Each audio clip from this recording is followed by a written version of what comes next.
This is the MLW Radio Network.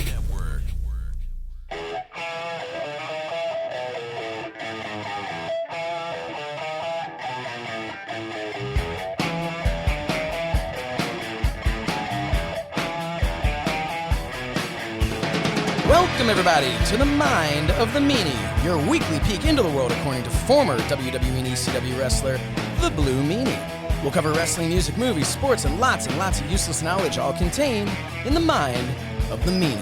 I'm Josh Shernoff, and he is the Blue Meanie. Meanie, what's up, man? What's up, man? Hey, I just noticed a little something because, you know, Skype now. Yeah. Well, we've been on Skype, duh. But like when the music kicks in, you wait for, like, I've always told the story about how I wait for a certain part of the song to come through the symbol. curtain. And I just wait. I'm sitting here watching you. I'm like, he's waiting for the part to come through the curtain to start his read. 100%. That's what I did. You told that story a couple months ago, I guess. And that was kind of my, like, I was like, you know what? That's really good. That's when I'm gonna come in on the song. As they say in the radio, hit the post. Yep. Or whatever. But it feels right. It feels right to come in at that point. Yeah.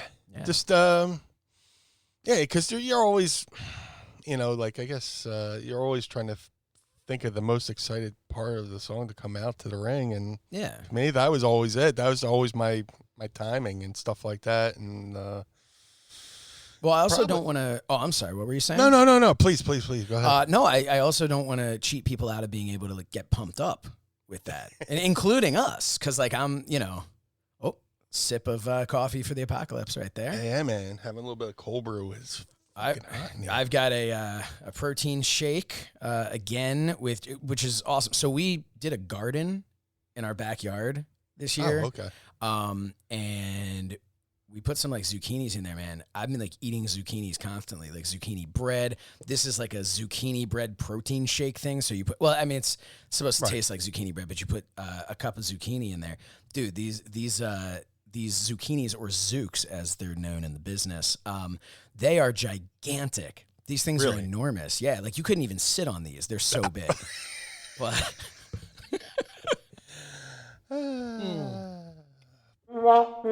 there it is. Yeah. So, but yeah. So, you know what I've been doing with my coffee? I've been trying to lose some fucking weight, and I've been trying to do some more protein shakes. Mm-hmm. And I've been putting cold brew in my shaker cup with a couple scoops of protein, and just good. I mean, not only am I adding flavor to the cold brew, but I'm getting a little bit of protein in there as well. So I have, like, this is like a chocolate protein. Sometimes I'll have, like, it's like mocha flavored or whatever protein.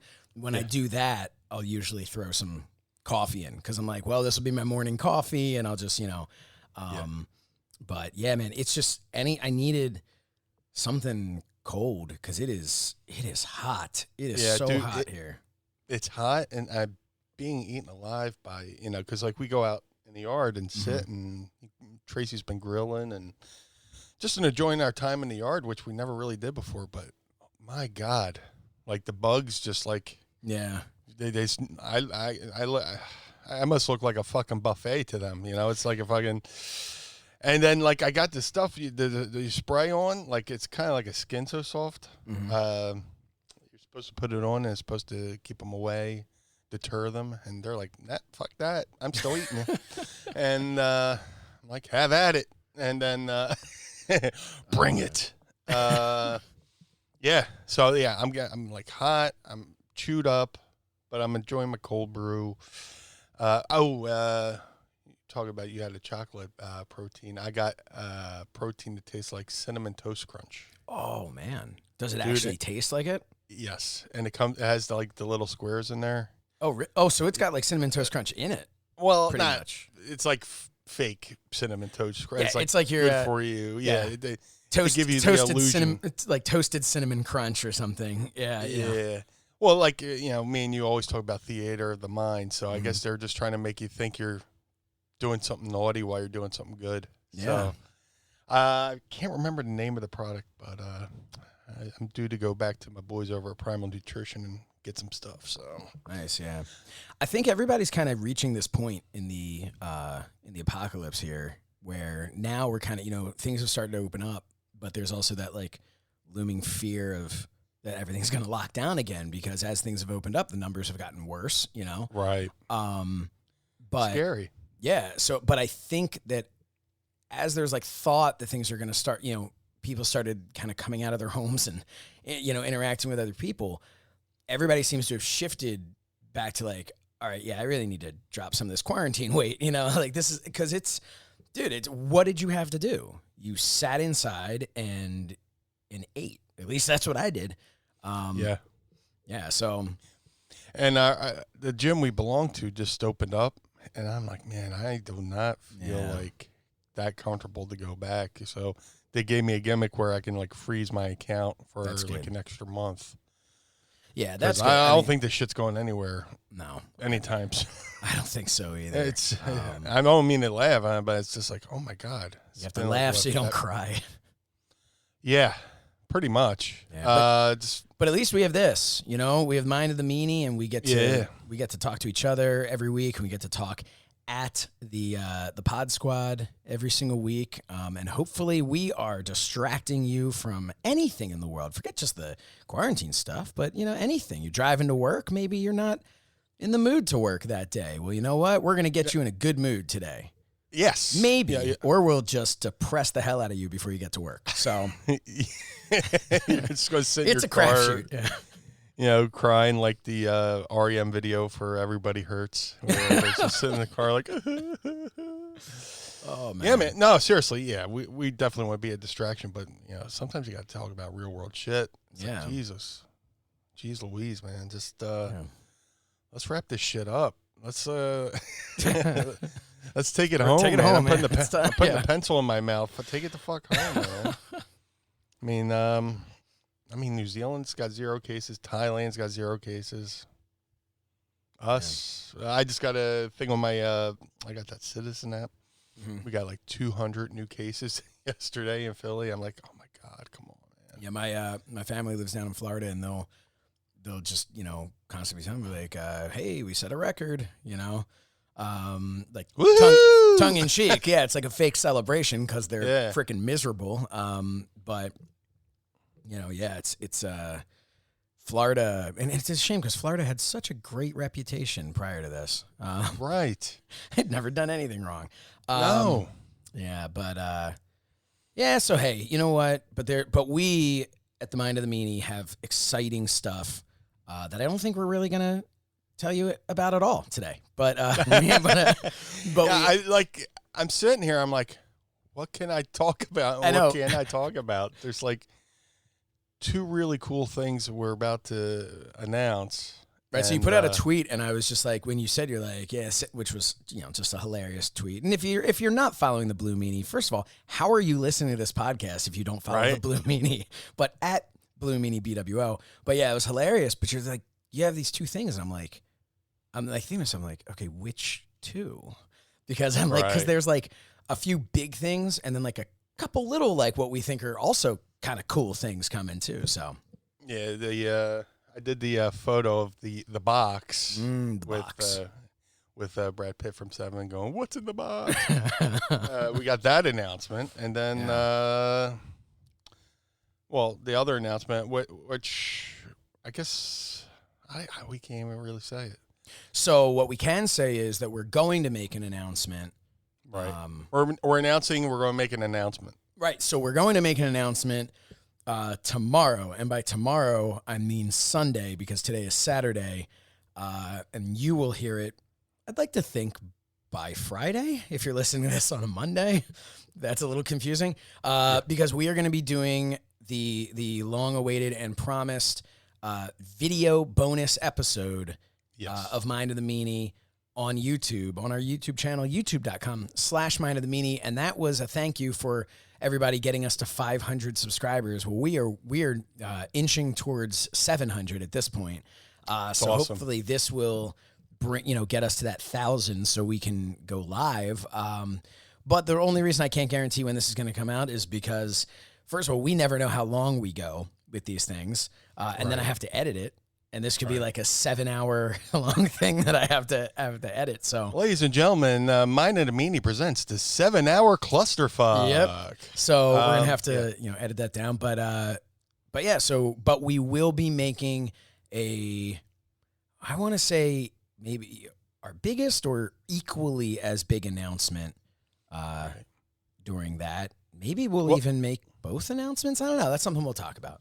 Yeah. Well, the cool thing is, we're doing the YouTube exclusive tomorrow, and it'll be our first foray into having special guest co-hosts, which we'll save until it premieres. We'll leave that.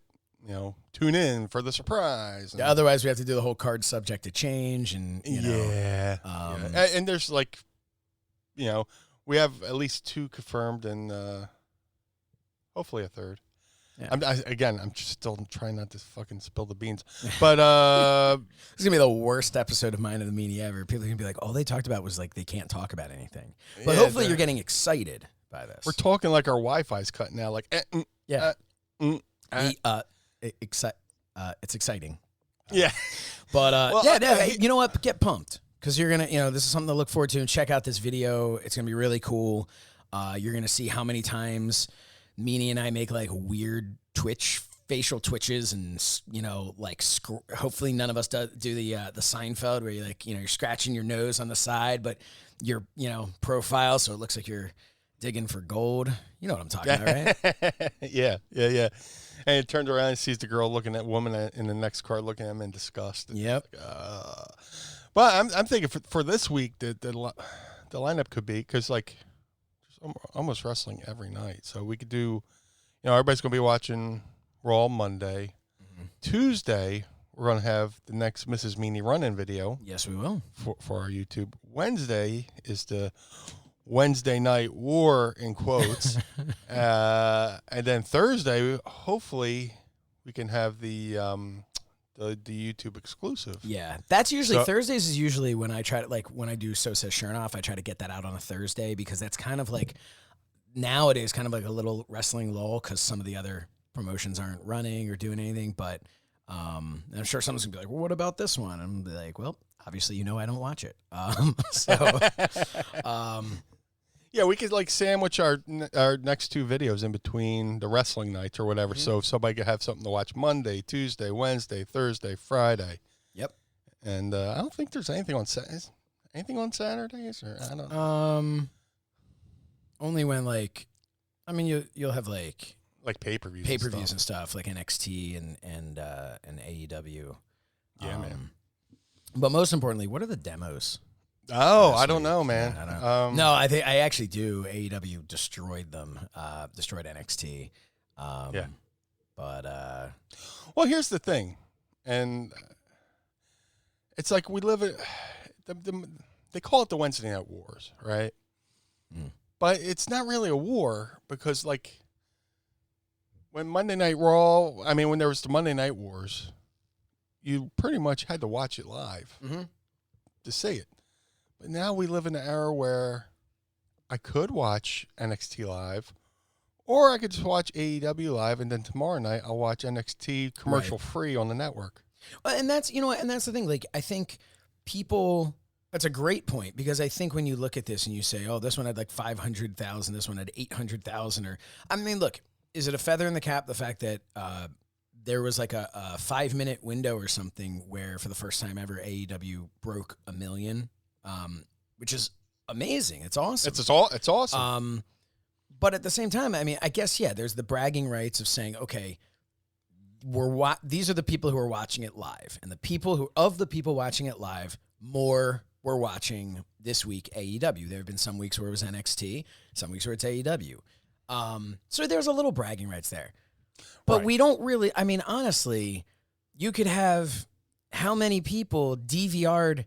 Let's say AEW blew NXT out of the water this week. But for all you know, they only had 20,000 more people watching on DVR, whereas NXT maybe had, 300,000 people watching on DVR. So you don't really know. And I think it's we'll call it, the insider terms, a work shoot. Right. But, like, I think that's it. I think, like, both sides are kind of just poking each other, and they're calling it the Wednesday Night War because what was the most exciting time in professional wrestling history was the Monday Night Wars. So, and there's always been, if only we had that again, only we had that again. So why wouldn't you on both sides try to market this as a war? Right. But the only difference, in my opinion, and I'd like to hear yours because I know I'm talking over you because I'm passionate about this, but the only difference to me is once upon a time, like I watched WCW and WWF, and I either loved both, didn't like one thing. Like, there were some segments that would come on, each show where I would be like, nope, I'm switching to the other show. And then guess what? That show would come up with a segment and I'd switch back or whatever. And I enjoyed both. I would channel flip and channel surf and go back and forth between the two. I never had that, like, there was no social media, but I wasn't like ragging on WCW fans because WWF put on a good show. So I think there's like the only people that are really at war here are these like wrestling fans on the internet who are just, like dying on their swords for like, they're falling on their swords for AEW or NXT. It's like, dude, just watch it. Like, who cares? Just have fun. Right. Does AEW still show the instant replay? Like, once it goes off the air, do they still show, like, re-show the show again after it goes off the air, like they were the first? I don't know if it comes up anytime later on in the evening, but I know that they've been throwing to, like, movies and stuff at the end. Gotcha. So now it could be, like, movie and then, like, a 1 a.m. repeat or something, like, Okay. But, yeah, no, because I'm trying to, because it could go both ways, too. I could watch NXT live and then wait for the AEW replay, or like you brought up the point of people DVRing and stuff like that. I watch these shows, but I don't watch them when they happen. No, I don't watch them live either. I DVR both of them. I personally always start with AEW because I enjoy it more. Right. I'm not saying I don't like the other one, but I enjoy it more. I'm also biased because I was that, I guess, like, one inch away from being a groupie, hanging around. I mean, I was actually employed by Fight TV to, to be there, so it wasn't quite as bad. But I feel like, like there's that part of me that's a little fanboyish for AEW because I got to be there working with them from the beginning. So I got to see that passion that I am sure is there in the NXT locker room as well. Oh, but I got awesome. to see that passion from day one with AEW. So I'm like, that kind of became like my home team, so to speak. So I'm constantly rooting for them, but yeah. Yeah, I want both to do well. I have friends in both organizations. But here's the thing. It's like, I'm sorry. When you see like the bickering back and forth, it's like, dude, we're in a pretty good era for professional wrestling. Yeah. Just enjoy it all. I mean, why can't we just enjoy everything? It's just, I don't know. Also, do you remember how much fun it was when there was WWF, WCW, and ECW? And do you remember how miserable it was for like 2 decades when there was only like, for the most part, one game in town? And miserable from a fan standpoint, miserable from a talent standpoint. They had nowhere else to go, nowhere else to work. Think about how cool it is. All those people that got released from WWE were you bummed out? 100%. You never like to see something like that happen. But it instantly became, okay, where are they going to go? Right. And that's exciting. And now you see EC3 and Eric Young and Brian Myers and the Good Brothers, all Heath Slater, all showing up at Impact. And then you start to say, okay, well, no one's shown up at AEW yet, but someone's going to. Right. So, I mean, I guess the FTR, but they were kind of just didn't like their contracts were up. They weren't released. So right. But there's that era, and that thank God for like AEW and Impact, like, because there was that era where it was magic to see somebody just appear on someone else's product. Yep. Like the night Luger showed up on the very first Monday Nitro, and it's like, oh my God. Mm-hmm. Like literally the night before he wrestled for the WWE, and then the next night he shows up for there. Yeah, it's crazy. Or when X-Pac shows up on Raw and joins DX, coming from the NWO, and he's, firing, shoot comments, over at the other side and stuff like that.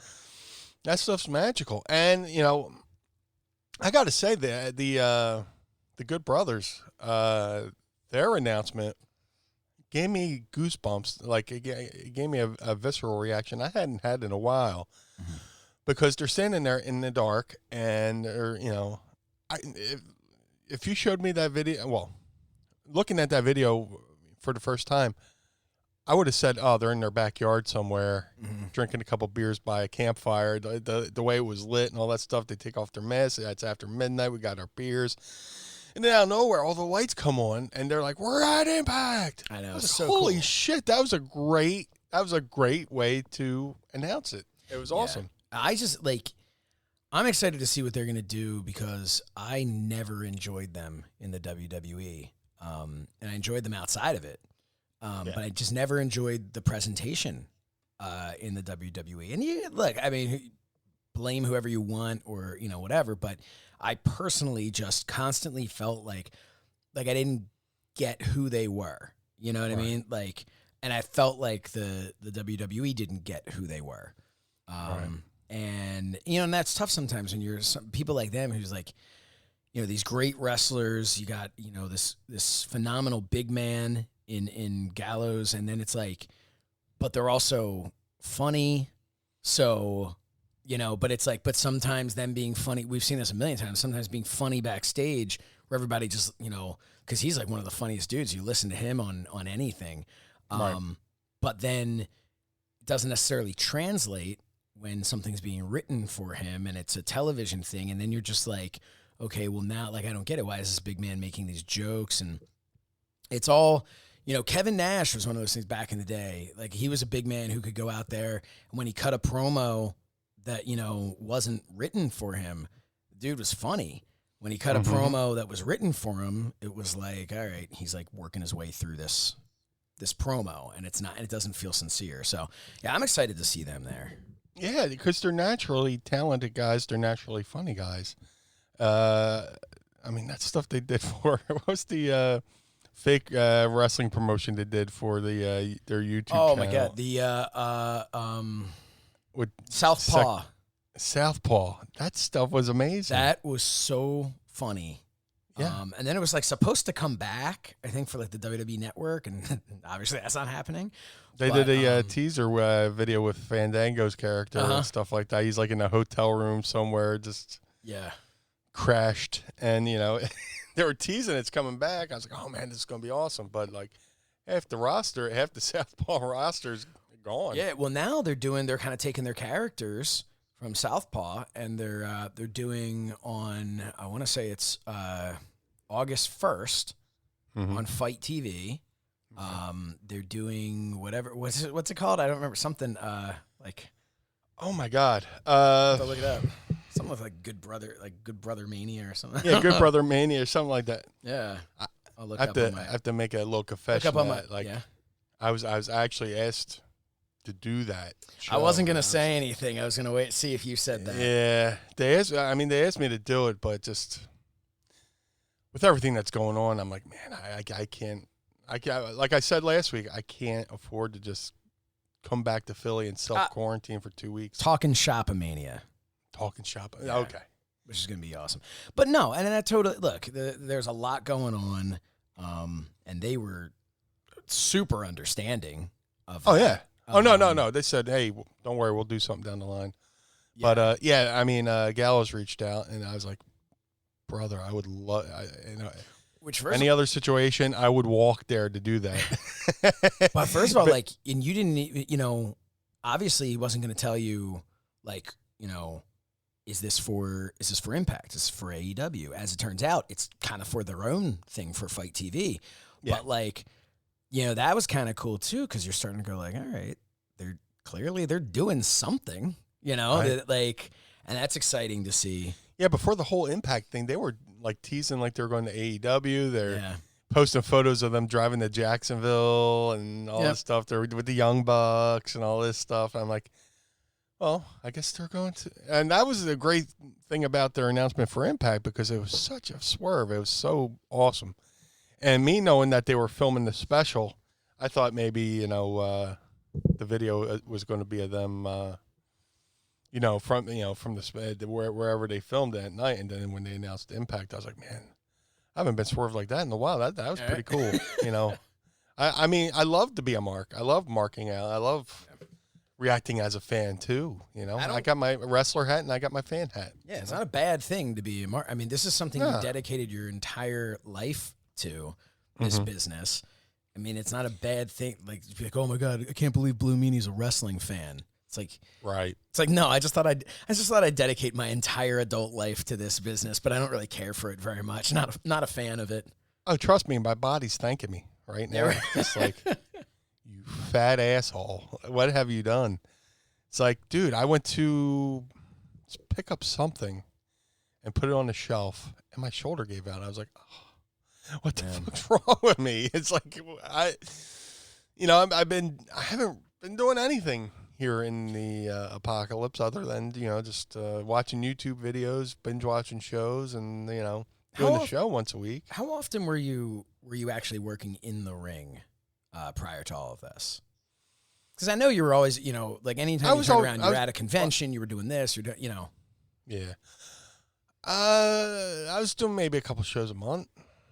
And, dude, when this whole thing broke, I had to cancel like 19 shows or something like that. Something ridiculous. And I was like, oh, my God. And it's one thing when you have your future budgeted out. Right. Okay, I got this coming up, blah, blah, blah, blah, blah, blah. And then, whoop, it's taken right from underneath you. You're like, holy shit, what am I going to do? Yeah. But like I said, thank God, and I'm not segueing into a plug, but thank God for, or a commercial, thank God for Pro Wrestling Tees and Collar and Elbow and Cameo, because they've been helping, put food on the table. So, thank God, thank you to the fans. I mean, it's bizarre, like how well these shirt sites are doing. Yeah. And nobody's working, so you're like, but then again, people are getting the unemployment and stuff like that and benefits like that. So maybe there's the extra, spending cash. Well, there's also that feeling of just like, I'm sitting here locked up. Like, at least everyone likes to get mail. At least I can get something. At least I can get excited because I know this new Blue Meanie shirt's coming. Let me get something sent to me that's not a bill. Yeah, right. There's a point where I would pay somebody like $20 to send me a letter that's not a bill to say, "Hey, Meanie, how you doing? Hey, Brian, how you doing?" It's anything. It's just fucking bills. I was like, oh, goddamn. But no. Thank you. It's been crazy, and like I said, man, maybe it's just from being still. Like, I mean, I got aches and pains from wrestling, but just being unimmobile. Is that a word? Where it's just like maybe things are just, getting a little rusty or whatever. Because, like, dude, I've been having, like, shoulder pains and stuff like that. It's like, dude, I haven't. Like the Tin Man.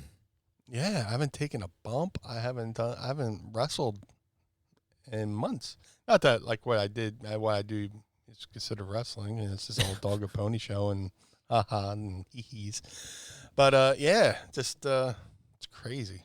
Yeah, there have been some guys who've talked about some of the people who are now getting back in the ring who were released from WWE, so they had their 90 days, and they're just talking about, I think it was, I'm always bringing up Matt Cardona and Brian Myers because I'm a big fan of their podcast. And they are brilliant. Yes, they really are. I haven't watched it yet, but they just did like a figure-fed draft on YouTube. And I'm like, looking at it, I'm going, why do I want to watch this?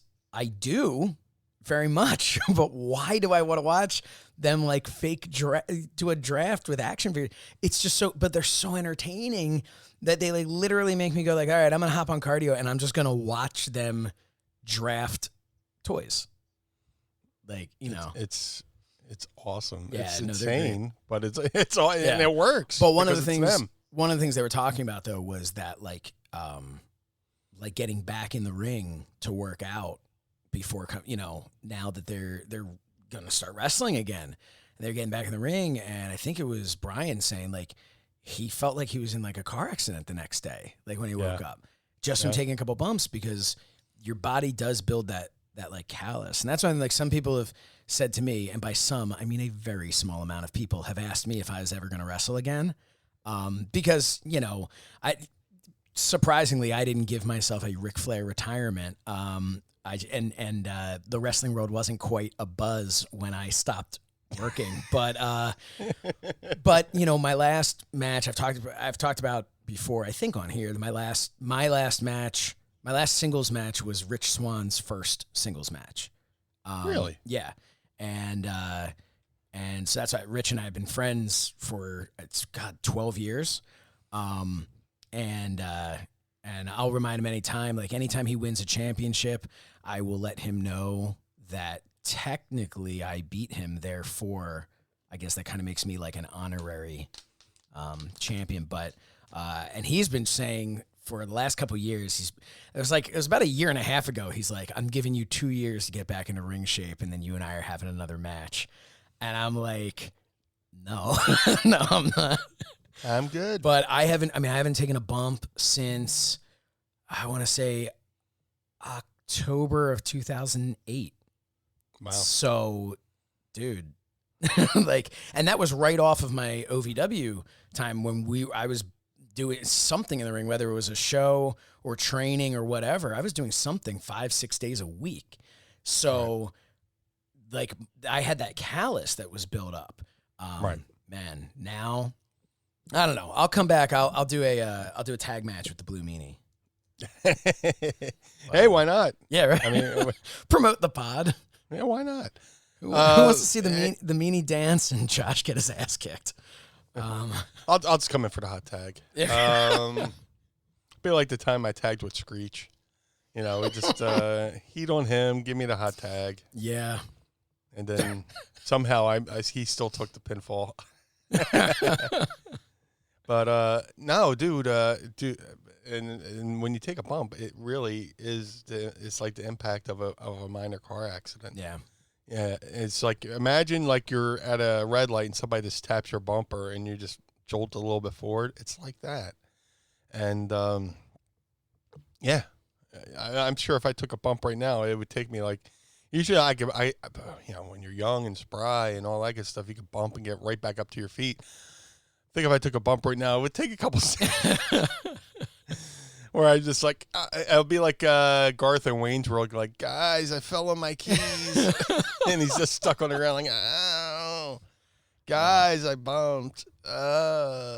What concerns me even more than that is like, bumps suck. Bumps are terrible, but the most difficult thing, and this is something that really, like, I mean, you've talked about with, your lungs and asthma and stuff like that, but for me, I think I just had, shitty wind. But like running those ropes, those are called farts. Yeah, right. Shitty wind. Yeah. No, but running the ropes, man, that is just blows you. Like there is no, anyone says this, like if you listen, but there's no cardio that can prepare you for being in the ring. Like you actually have to be in the ring running ropes and doing things like that. And man, I would be, nobody has been begging for my in-ring return. That's another callus that builds up, like hitting the ropes. Cause like when I first started hitting the ropes, like I would have like purple welts all over me. Yep. But then like on your lats and on your, find them on your arms randomly. Where I pretend to have lats and, hit those ropes. ECW, like we used to, pre-show, we would do warm-ups with like Tracy Smothers. He would have us do his drills and stuff like that. And there was one time, Big Dick Dudley was in there, and he wanted to see if he could blow me up.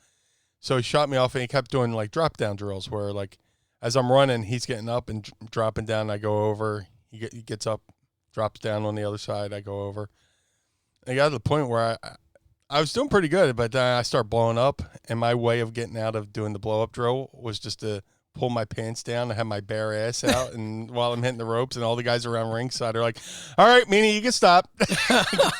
Because like there's guys would be hanging around the ring like leaning against on the apron and stuff like the watch and stuff like that, and like Jerry Lynn's like ducking for cover, like all right, Meanie, you can stop. Oh, I would just do it to pop the boys, stuff like that. But yeah, that's a whole nother nothing will prepare you for you in ring car. There's being in shape and then there's in ring shape.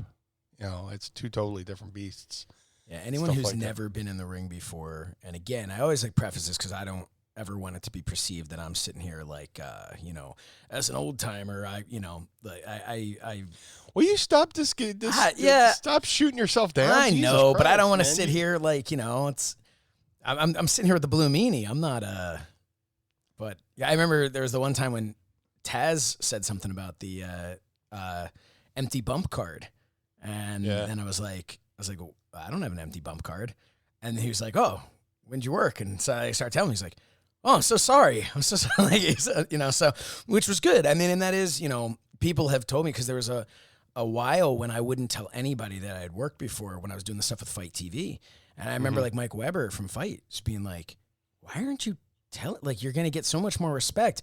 But I've always had that mindset of like, I don't want to come in there. I'm going to walk up to Dustin Rhodes and be like, hey brother, I'm a worker too. Like, you know what I mean? Like right. Well, there's a fine line between, I mean, I would never actually do that, but I wouldn't ever want it to be perceived that that's what I'm trying to do, Yeah. But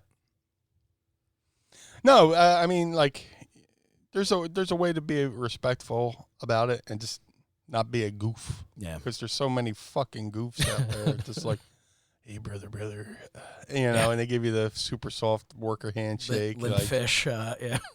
Yeah, I mean, like, I understand the worker handshake from back in the day, and I did it until I got to ECW. They were like, no, we shake hands, normal, and like men. And I was like, all right, cool. And then like you run into the guys who try to give you the brother handshake. It's like barely your thumb and your forefinger barely touch, and you're like, hey brother, super soft worker shake, and you're like, come on, man. But no, I think if like the boys, you're interviewing guys for Fight TV and they know you're a worker, they know you have that perspective and respect for what you and I have done in the ring. And the best part is I was a worker, like I said, I haven't worked in like 12 years. It was so long ago that you can't just like find all of my matches. So theater of the mind, you can just imagine I was so much better than I really was. And I was always... Trust me, there's a lot of people out there who imagine they were better than they actually were. So it's like, all right. I was always more like the most fun I ever had was when I could do, like, I remember I would do, like, anytime I was in a battle royal, I would do that hang on to the ropes and scream thing, even if it like didn't, like, just for fun, like just to make people laugh. I remember there was one in OVW, and it was like a full roster battle royal, and I'm trying to think of who it was. It was you remember Mike Cruel? Yeah. And he's great. I'm trying to think. Charles, the other guy. Oh God, what the heck is his name? I don't remember, but he actually ended up playing one of at WrestleMania, Big Show versus Floyd Mayweather. Okay. I think he was one of Floyd's like posse that got, I think, chokeslammed or something. Okay. But Charles he was in developmental at the time.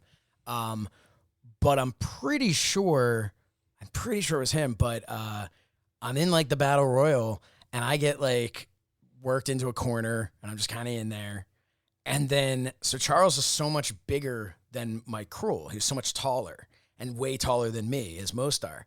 And so Mike Cruel's backing him into the corner, has no idea that I'm in there. So I basically just hung my arms like on the top rope. And so I'm doing a thing now where I'm just like screaming like a little girl, but I'm making it so my legs are off the ground, like flailing behind. And then eventually, and like Mike Cruel's like he's got him in the corner, and he's like, oh shit, did you know he's back there? It's just like, and like moves away. But I thought it was hilarious, and he thought it was funny afterwards. But like, so I would always kind of try and do like those those comedy things. A little gimmick I stole from Dick Murdoch. Yeah. It's like he'd be in the ring, he'd be in a battle royal, and if nobody came near him, he would just start choking himself. And like he would take both hands and go around his neck, and he'd just start choking himself. Yep. And then eventually, he's in the corner like flailing around like he's choking himself, and then he grabs his own leg, throws it on the rope like he's about trying to eliminate himself. And actually, a couple, I don't know if it was at the last WrestleCade or the WrestleCade before that, but they have the big battle royal, and I did that in there, and like I did it, and just to hear the fans slowly react to what you're doing, like, and it's registering, and they're like, yeah, I think, and I would do it, I would try to do it in the hopes that like one of the boys would come over and go, okay, knock that shit off. Yeah, right. Which was most of the time, like, knock that shit off, because I was making the boys in the ring fucking laugh. But like at WrestleCade, I was doing it. I pretty much had myself all the way up to the fucking top rope, laying across the rope, like flailing, like, no, and I'm just choking myself, trying to eliminate myself, and nobody fucking came and helped. I think somebody eventually just put me out. I was like, fuck it. Well, everybody out of the pool. The battle royal that I was talking about before was also one where we were all out the night before, just bonding as a locker room, if you will, and somebody, I won't say who he is because I don't want to get him in any trouble. I mean, he's currently the WWE World Champion, so I don't want to say anything. Right. But you don't want to give him away. Yeah, but that dude's in there, and he had just. There's one of those things you wake up the next morning, you have a lot to drink, you wake up the next morning and you're like, I'm not hungover, I'm still drunk, Which might be me right now. But yeah, go ahead. But no, so we're in there and he just starts like, I don't know I think it was like tequila or something like that. He just starts sweating it out and the entire ring just smells like whatever alcohol it was. And everybody's just like, who is smell like they're like everyone's like talking about it in the middle of the ring there, and Stu Bennett and I knew exactly who it was because we had driven him there that day. It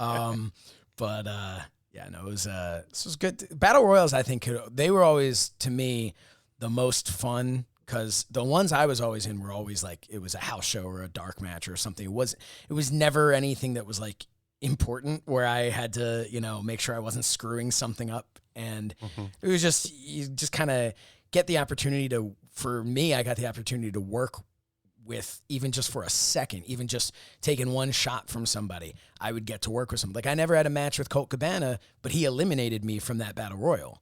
So like, cool. I got to technically work in the ring with Colt Cabana for a spot or two. So I always enjoyed getting to be a part of those because I got to work with a bunch of people that I never really was going to have the opportunity to work with otherwise.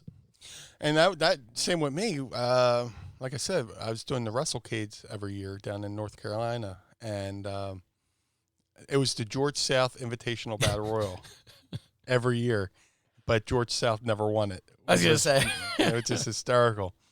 But like I'd be in there with Boogie Woogie Man and Greg Valentine and Beefcake and I was in the ring with the Mulkey brothers. I was like, oh wow. I'm standing there and before the battle royal, I'll go over to the Mulkey brothers, shake their hands. I was like, it's an honor. It was. And and Tommy Young was outside. He was the referee on the outside. Wow. And when I got eliminated from the battle royal, he's like, "You're out, sir." And I had to go over and shake his hand. I was like, I could say I worked with Tommy Young, and Boogie. But in all these years, I've known Sabu. Sabu was in the battle royal, and like I've known Sabu since I started, and like he's always like, beat the shit out of me. Mm-hmm. Like not beat the shit out of me, but like he's always gotten offense on me. But we're in the battle royal. And it's like the first time in like maybe 25 years of knowing the guy, and we're actually exchanging blows and stuff like that. So that was pretty cool, to actually get some offense in on Sabu and stuff like that. So like, yeah, I agree. I totally agree when you said with battle royals. And most recently, you were in the Ring of Honor battle royal, which I think Ring of Honor they just aired again or something. I think I saw a tweet about that. Yeah, they put it up on their YouTube channel. Yeah. Which was so much fun. So that's now, it's like you're talking about that battle royal before where it's all of these people where you're like, oh my God, I can't believe I get to work with them. And now, thanks to the Ring of Honor battle royal, you've now gotten to work with this whole other generation of wrestlers.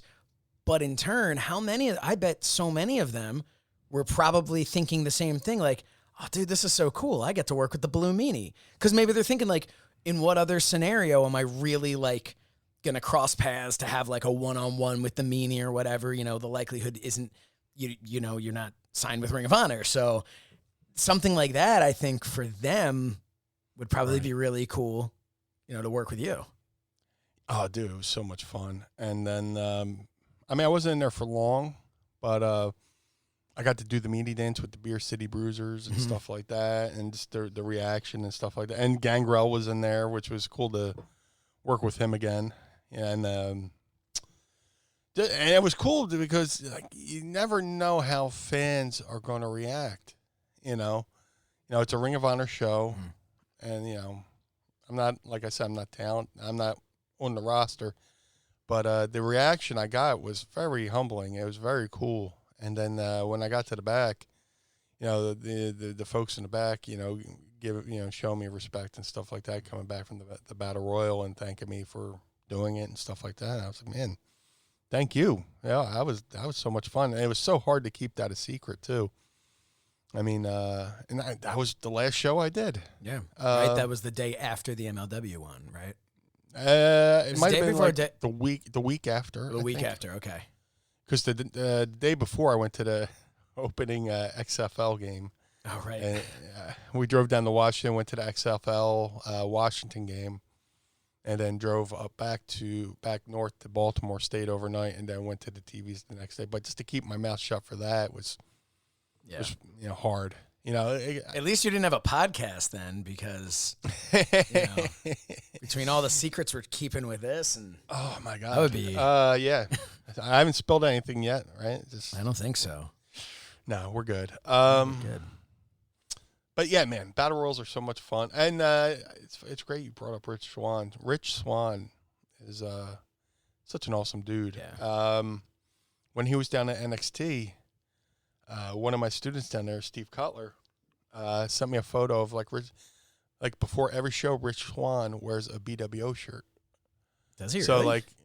he wears that's his pre-show shirt. Oh wow! So he was help setting up the ring and stuff like that, and Cutler took a photo of him and he did a pose like doing the meanie dance, and then when I finally met Rich, I was like, oh man, Cutler. Showed me you wearing the shirt, and he pulled the shirt out of his bag and stuff like that. I was like, man, that's so fucking cool. So, and then we took photos and stuff like that. But he's a really good guy. Man. Yeah, so charismatic. And it's so amazing, like watching from when I had that match, I knew it was one of his early matches, and then it was a couple years ago where he was like, oh, dude, that was he's like, I had done a battle royal once. He's like, that was my first match, and you just knew he was talented, but he was one of those, what you see in the beginning, there was a lot of wasted motion, wasted movement. He was all over. And now you watch him, and if not for the fact that he'll vouch for the fact that it's him, you wouldn't even, there are a couple little things in there, but he did things for a kid who was just brand new. He did stuff that looked so good, felt so good. It was really a great match, but I hadn't seen him in years, and we'd been kind of in touch for a while during the MySpace days and stuff like that. And then MySpace? I do remember MySpace. And then I actually bumped into him up in the for All In. I was up in one of the, to put myself over, I was up in one of the box seats, and I went. Excuse me. And I went over to the bathroom. I'm coming out of the bathroom, and and he's going in, and I'm thinking to myself, I'm like, oh damn, Rich Swann. I haven't seen him in forever. But I'm not chasing the man into the bathroom. But I kind of hung around for a second, and the man cut himself short from going into the bathroom and actually popped back out and was like, dude, kind of gave me that look. And then I was like, yeah, no, it's me. And then and now I've seen him a handful of times since then, and it's been great. But yeah, he's such a good dude. And I was really happy to see him. Really happy to see him come out in that main event at Slammiversary. That he's cleared and he's he's back in action. But just like I said, yeah, just good dude. Yeah, he had a scary moment. I did an MLW show in New York, and they were doing the Rumble Riot Battle Royal. And I think I was supposed to do something with him in the Rumble Riot, but he had a match before that, and I think he did something where he hit his head on the guardrail. And scary moment. So, like, to see him back, see him healthy, I'm more than happy for him. He's such a lovable guy, you know. They're just I don't. If you don't like Rich Swann, then you just don't like people. Yeah, you know? No, he's just a funny guy, and he filmed some He's stuff with me hilarious. for So Says Shernoff like a year or so ago, which was just great. Like, yeah, just good dude. But all right, Rich, that's enough. We put you over too much. Yeah. In the meantime, hold on. Oh, what do we have today? I got to keep it short and sweet. I got the LaCroix Peach Pear Sparkling Seltzer. Well, let me show you what I have. I have a little bit of the bubbly, as they say. I've got bubbly. I got raspberry bubbly. Nice. So, interesting thing. I'm going to crack this open. There we are. Go Birds. An interesting thing. Can we do that? Like, Conrad got, like, Roll Tide over with that? Go Birds? He goes Roll Tide. We could do Go Birds. Being Eagles fans. I was reading a thing about like the pH levels of like apparently how like this is not how drinking too much seltzer isn't like good for the enamel in your teeth. And I very quickly was like, well, it's our gimmick. So I'm going to keep doing it. In a couple of years, I'll be gumming along with the podcast and stuff like that. Reading a thing that like, and you never get your enamel back. And I'm like, well, all right. Here's the thing. This is what fucking annoys me. It's just like you try to do something to be better, be healthier. Like when I was losing weight back in the day. I hate to be that fat guy, but it sounds like Al Bundy. Remember that time I lost 160 pounds? Well, great, you gained it back. Yeah. But touchdowns in a single game.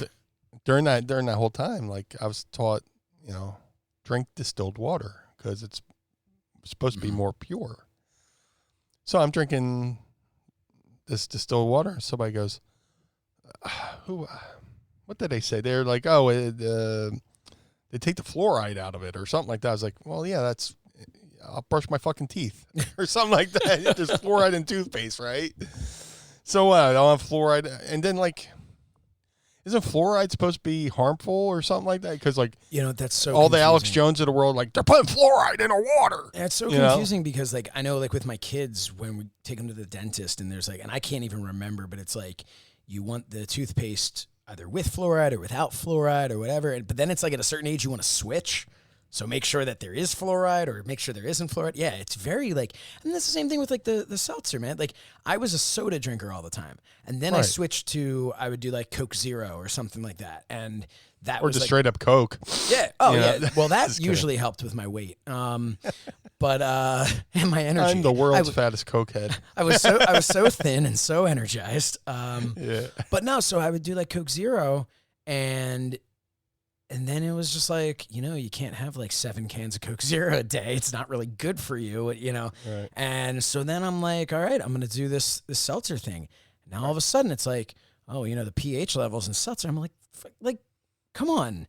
What do you want me to drink? Fuck yourself. I'm just going to drink water? No, I'm not. And so I'd rather be hydrated with my seltzer because yeah, I mean, come on. Dude, seriously, go fuck yourself. These Yeah. You're like, me or? No, not you. Okay. Not you. Just want to know. What you do in your off time is none of my business. But, seriously.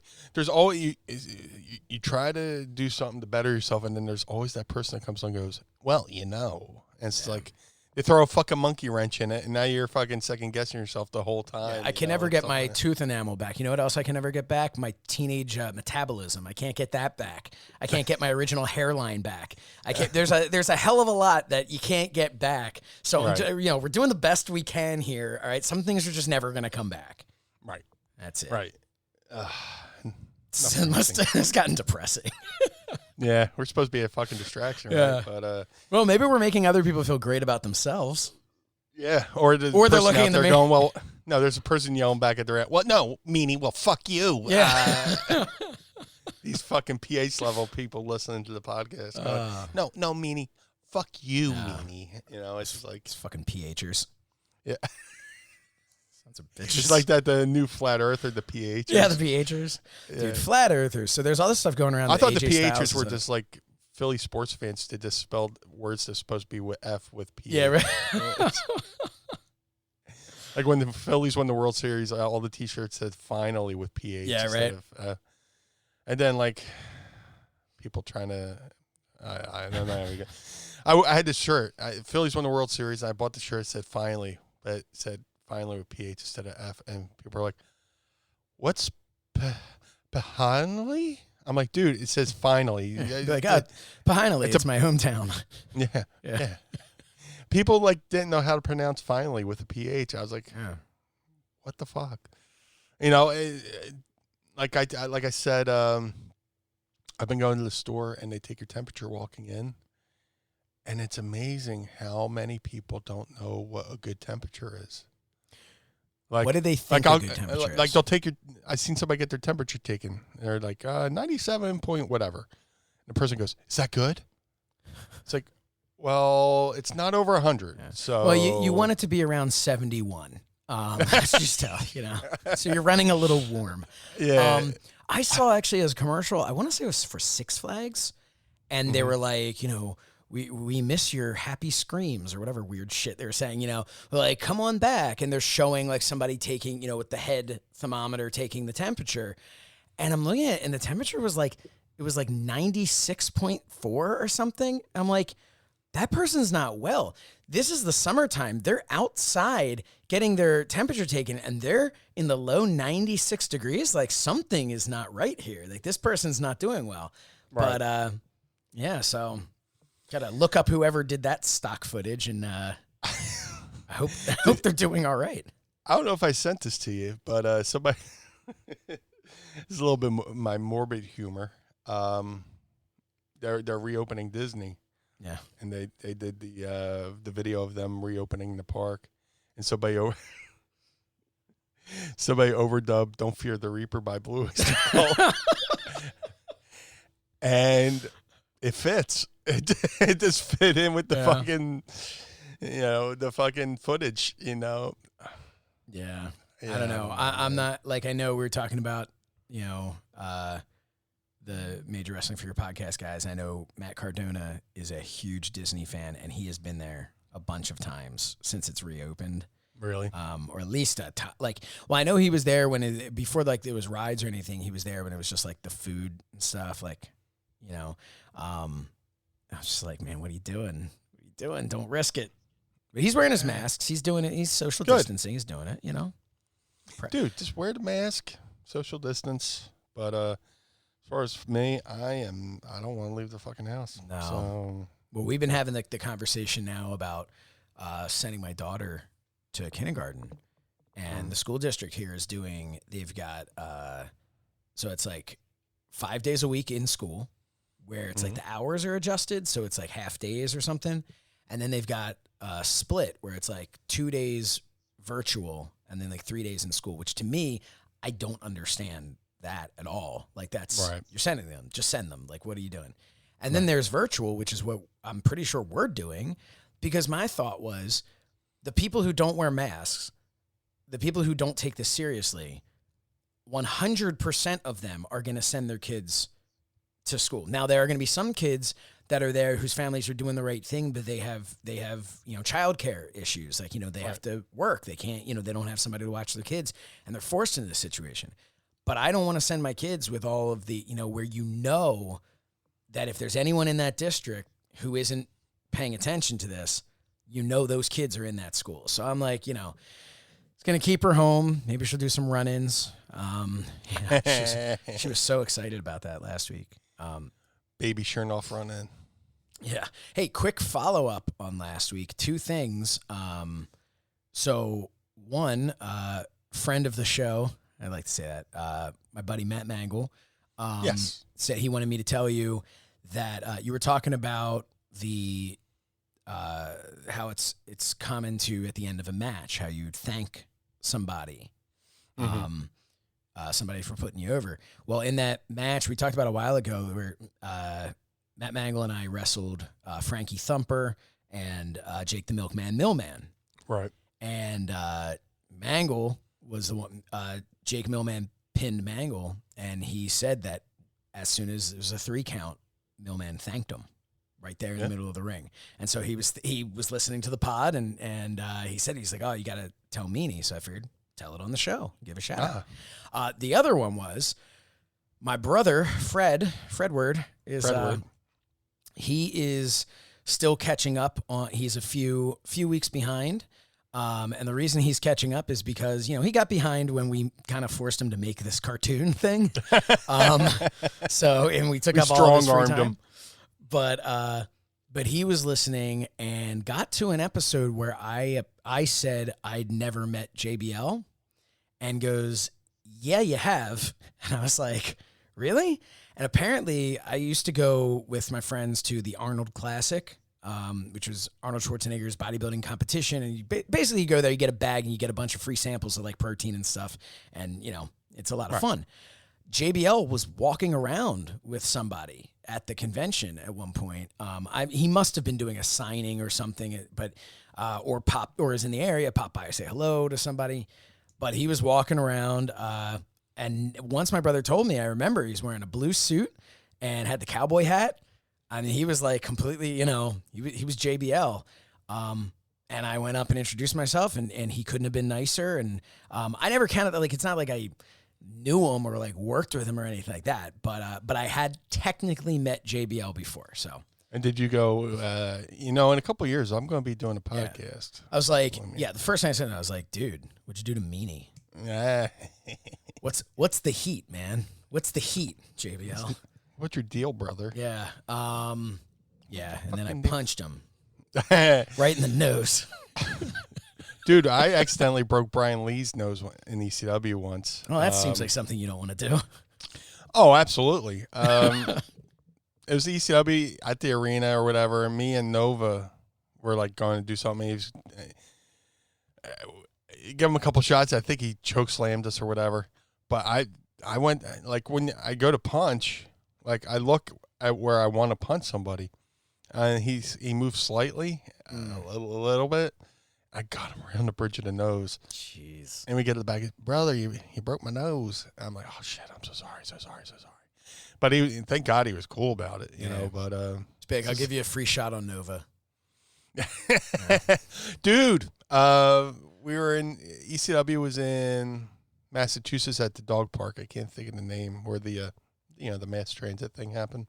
Mm-hmm. And me and Nova were wrestling PG-13, and we win, and PG-13 bails, and me and Nova are celebrating. Rob Van Dam's going to do a run-in and give us the the Van Daminator with the chair. He throws the chair to you. Yeah, Van Daminator.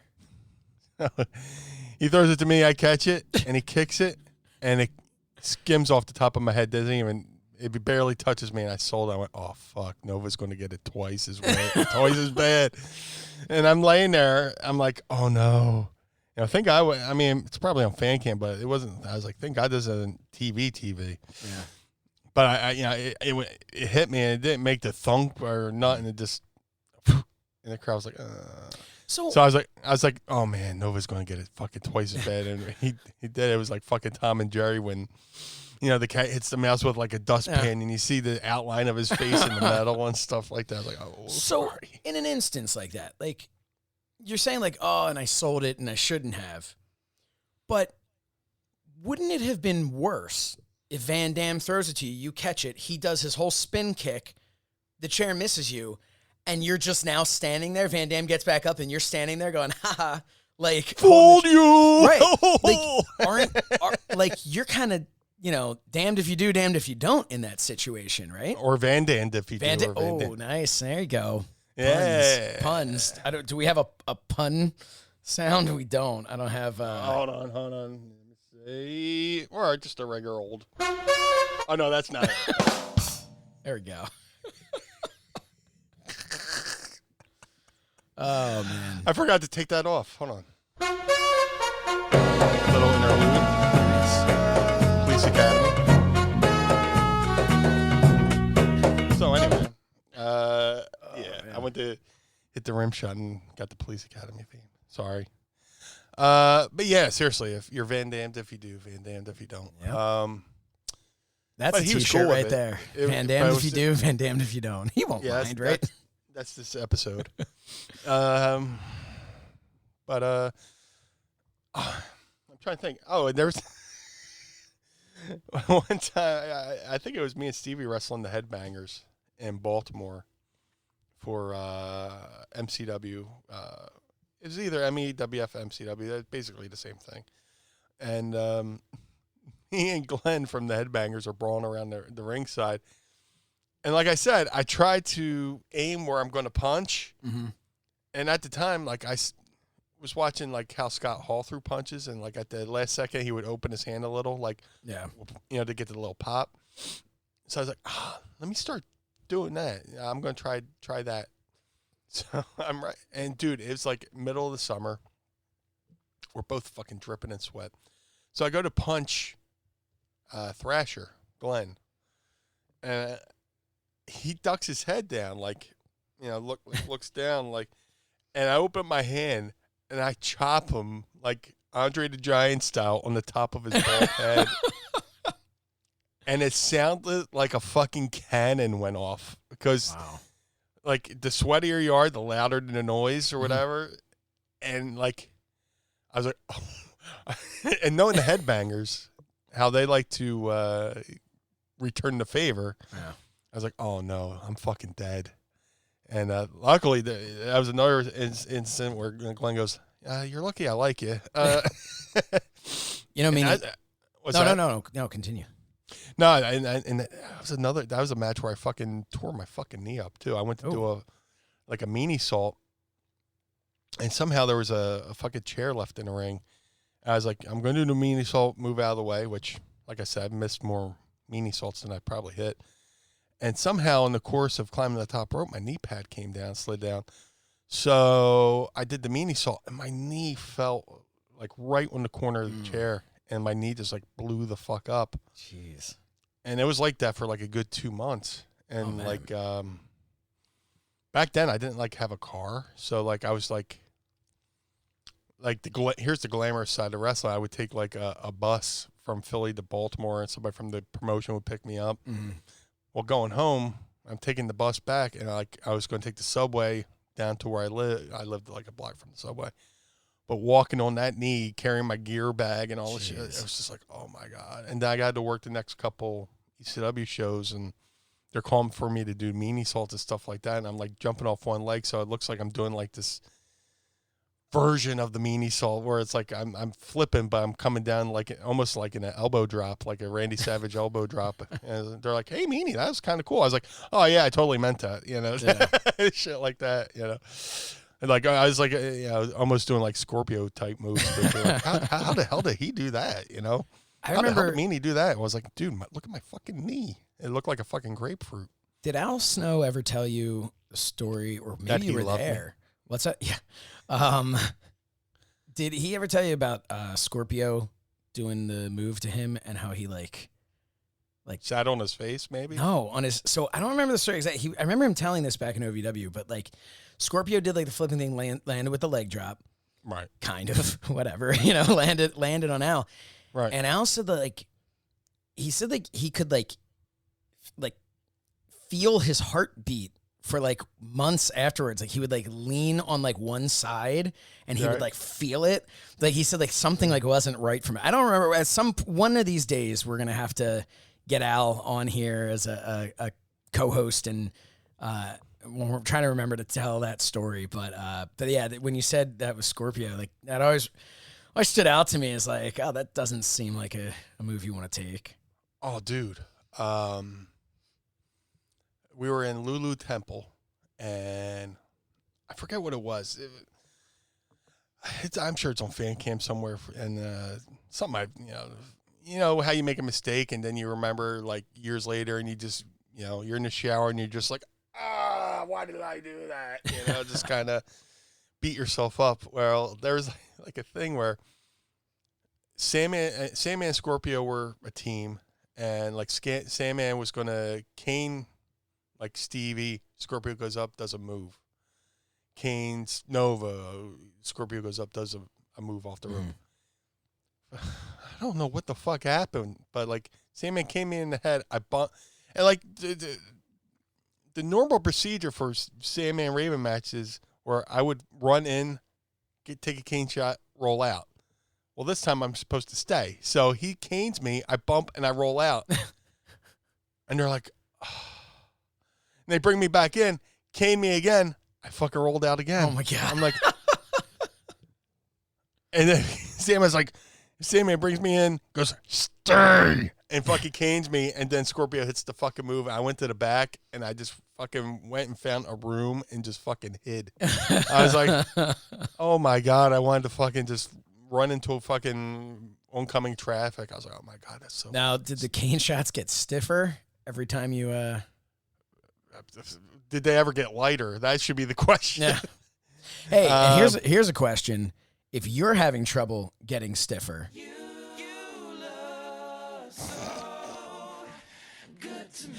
well, then we have got the thing for you. BlueChew.com. Guys, you listen. came in hot with that. Yeah, we need to. I've been waiting, and you know what? You've been waiting too. And now it's finally time to get that extra confidence in bed. So listen up. BlueChew.com, that's blue, like the Blue Meanie. Blue Chew brings you the first chewable with the same FDA-approved active ingredients as Viagra and Cialis. You can take them anytime, day or night, even on a full stomach. And since they're chewable, they work up to twice as fast as a pill, so you can be ready whenever the opportunity arises. That's right. Get your Singapore cane nice and hard with BlueChew.com. Blue Chew is made in the USA. It's prescribed online by licensed physicians, so you don't have to go to the doctor or wait in line. It's even cheaper than a pharmacy. And they prepare and ship it right to you in a discreet package, so no more awkwardness. You don't even need to leave the house, which this time of apocalypse is much appreciated. If you think you could benefit from this, benefit from some more confidence where it counts, Blue Chew is the fast and easy way to enhance your performance. Meanie, let's talk Blue Chew for a second here. I mean, it only makes sense. Blue Chew, Blue Meanie, it's a podcast, but yeah, man, we've all been there. We've all had that fucking stage fright where, you want to be at your best for, so you finally got the date of your dreams with the girl you've always wanted to date, and you get in there, and it's, you get a little stage fright, and avoid that. Avoid embarrassment. Avoid stage fright. Put some gas in your tank. Pop a Blue Chew and just be ready to rock and roll when the time comes to. I was going to say Call of Duty, but that's a video game. Yeah. That's a different type of gas in your tank. Yeah. No, seriously, you definitely gotta have to be ready to rock and roll when the time comes. You don't want to have to hit the sad trombone music and stuff like that, but. No, Blue Chew is it's proven, it's tried and true. So many positive results. The proof is in the pudding, so to speak. So yeah, it is. Yeah. Get yourself some Blue Chew and tell them Meanie sent you, because you use the promo code Meanie and you save some money as well. Right now. Right now, we've got a special deal for our listeners. Visit BlueChew.com and get your first shipment absolutely free when you use our special promo code Meanie. Just pay $5 shipping. That is, again, BLUE, like the Blue Meanie. BlueChew.com promo code Meanie to try it free. What do you have to lose? I can tell you what you have to gain, and that is a cane. That's you have to gain a very strong erection is what we're really beating around the bush. And if you want to beat around the bush with the best, man, we are off the rails here. Blue Chew is the better, cheaper, faster choice, and we thank them so much for sponsoring the Mind of the Meanie. And remember, when you support our sponsors, you help make this podcast possible. So please be sure to use our promo code Meanie at BlueChew.com. In the ring, you really don't want a stiff. In the bed, you absolutely do. What were we talking about before? Oh, the Singapore cane. Singapore cane, yeah. That fucking music fucked me up. I know, right? I love that You music popped me. for this. Yeah, it's perfect. And we were talking about doing that when we got these roadcasters. Like, we should have a segment where we just preload a sound effect and see if it pops the other. And we'll have, like that game me and my cousin, instead of Where Did I Doink It, is like, will it pop them? You know, and just like I'll hit the button and either you pop or you don't. So. And if you want to pop, go to BlueChew.com. Yeah, man, you don't want to be in the throes of passion and it's like putting an oyster in a fucking coin slot. No. Oh, no, man. No, you want to... like Eddie Murphy said, you got a shoehorn for this thing? You know? Save the limp fish for the 1980s wrestling handshake. Do it ECW style. Make that shit fur. Thank you to Blue Chew for sponsoring today's episode of The Mind of the Meanie. But yeah, where were we? The Singapore cane. You're like the so he just did he keep? I mean, I would imagine he would at least. But maybe the first one he's just like, hey, honest mistake. But the second time you've rolled out, I feel like by that third cane shot, he might try to be giving you just like a brief reminder. Yeah, he could have let a cigarette off that fucking spark. Just fucking. There was times where like he caned us and like somebody just put up the video on Instagram or something like that where we got to cane him back and it was like you see it was like 3 dogs fighting over a bone to see who could get to the cane and cane him back just to give him a couple receipts. There was one time when it was up in Jim Thorpe and Raven and Sam were wrestling and they were going through the crowd. Me, Stevie, and Nova noticed that the Singapore cane was laying on the ring apron. So fucking Nova goes over, throws his cape over it, and then like we all climb underneath his cape like we're working like a mechanic's going under a car hood. And the secret to Sandman's cane was like there was these little red strings on it, which like depending on where he put it, if he liked you, he slid the strings to one part. If he didn't like it, so we went in there and we had like a little razor blade and we cut the red strings off his fucking Singapore cane. So when it came time for him to fucking cane us, like we almost forgot to sell. We're like, it felt so much better. But yeah, the cane was no joke. The secret to taking a cane, though, if you're an aspiring wrestler, the closer to the handle, like where the hands are, the better. Because that's like the wider part, right? I'm sorry? It's like the wider part of because it'll actually bend and actually give. Whereas if he hits you with the very end of it, it's like a Louisville Slugger because there's no bend.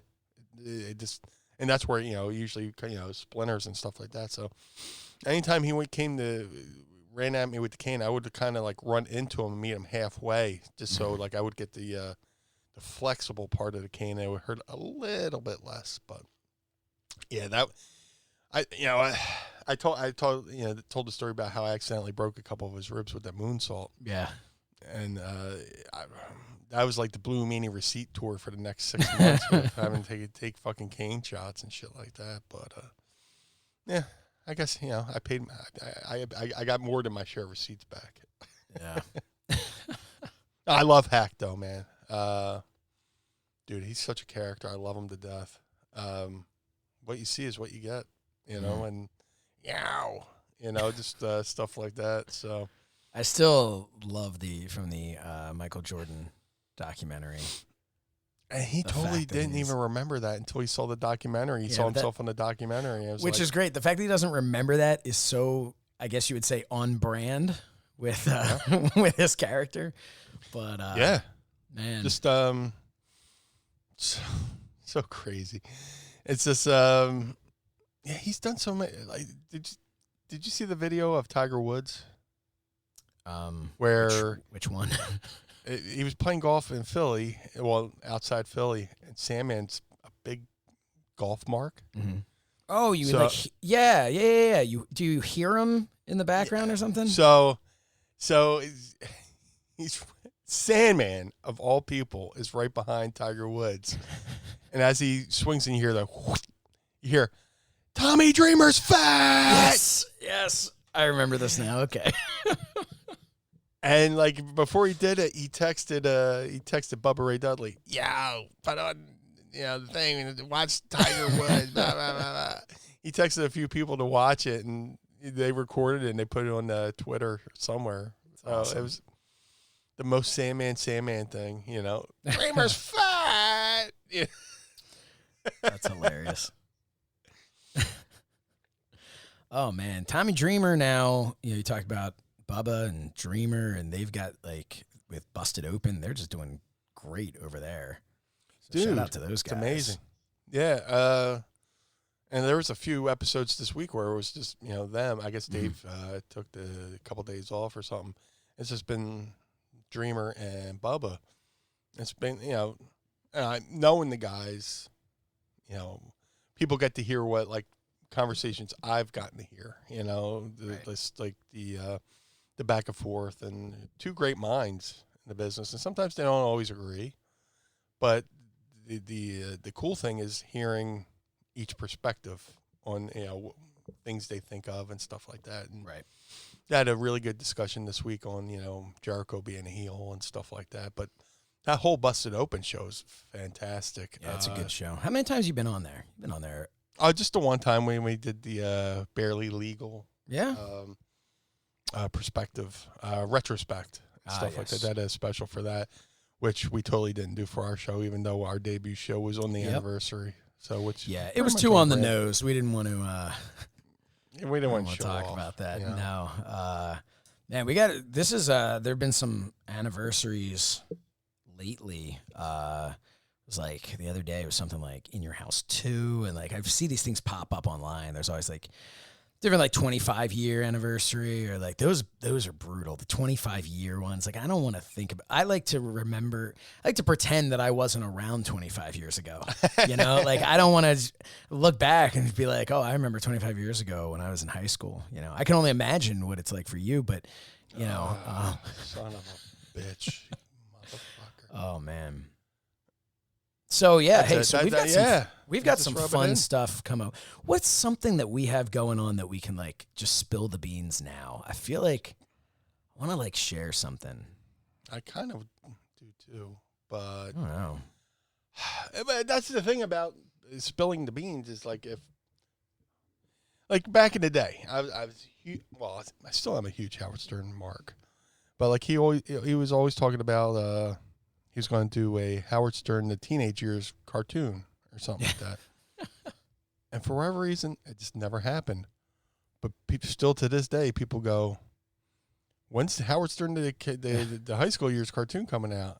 And it's that's the thing. You don't want to say something, and then if it doesn't happen, we spend the rest of this our lives going, well, no, that's not happening now. So Shuley retweeted Meanie Toons, so maybe if he wants to have Howard Stern give Fred a call, see if he can make that happen for him. No, but that's the thing. I mean, that's why, like we said before, we're doing this tomorrow. We're recording this video show. Dude, things come up. It's nobody's fault. The last thing we want to do is promote heavily.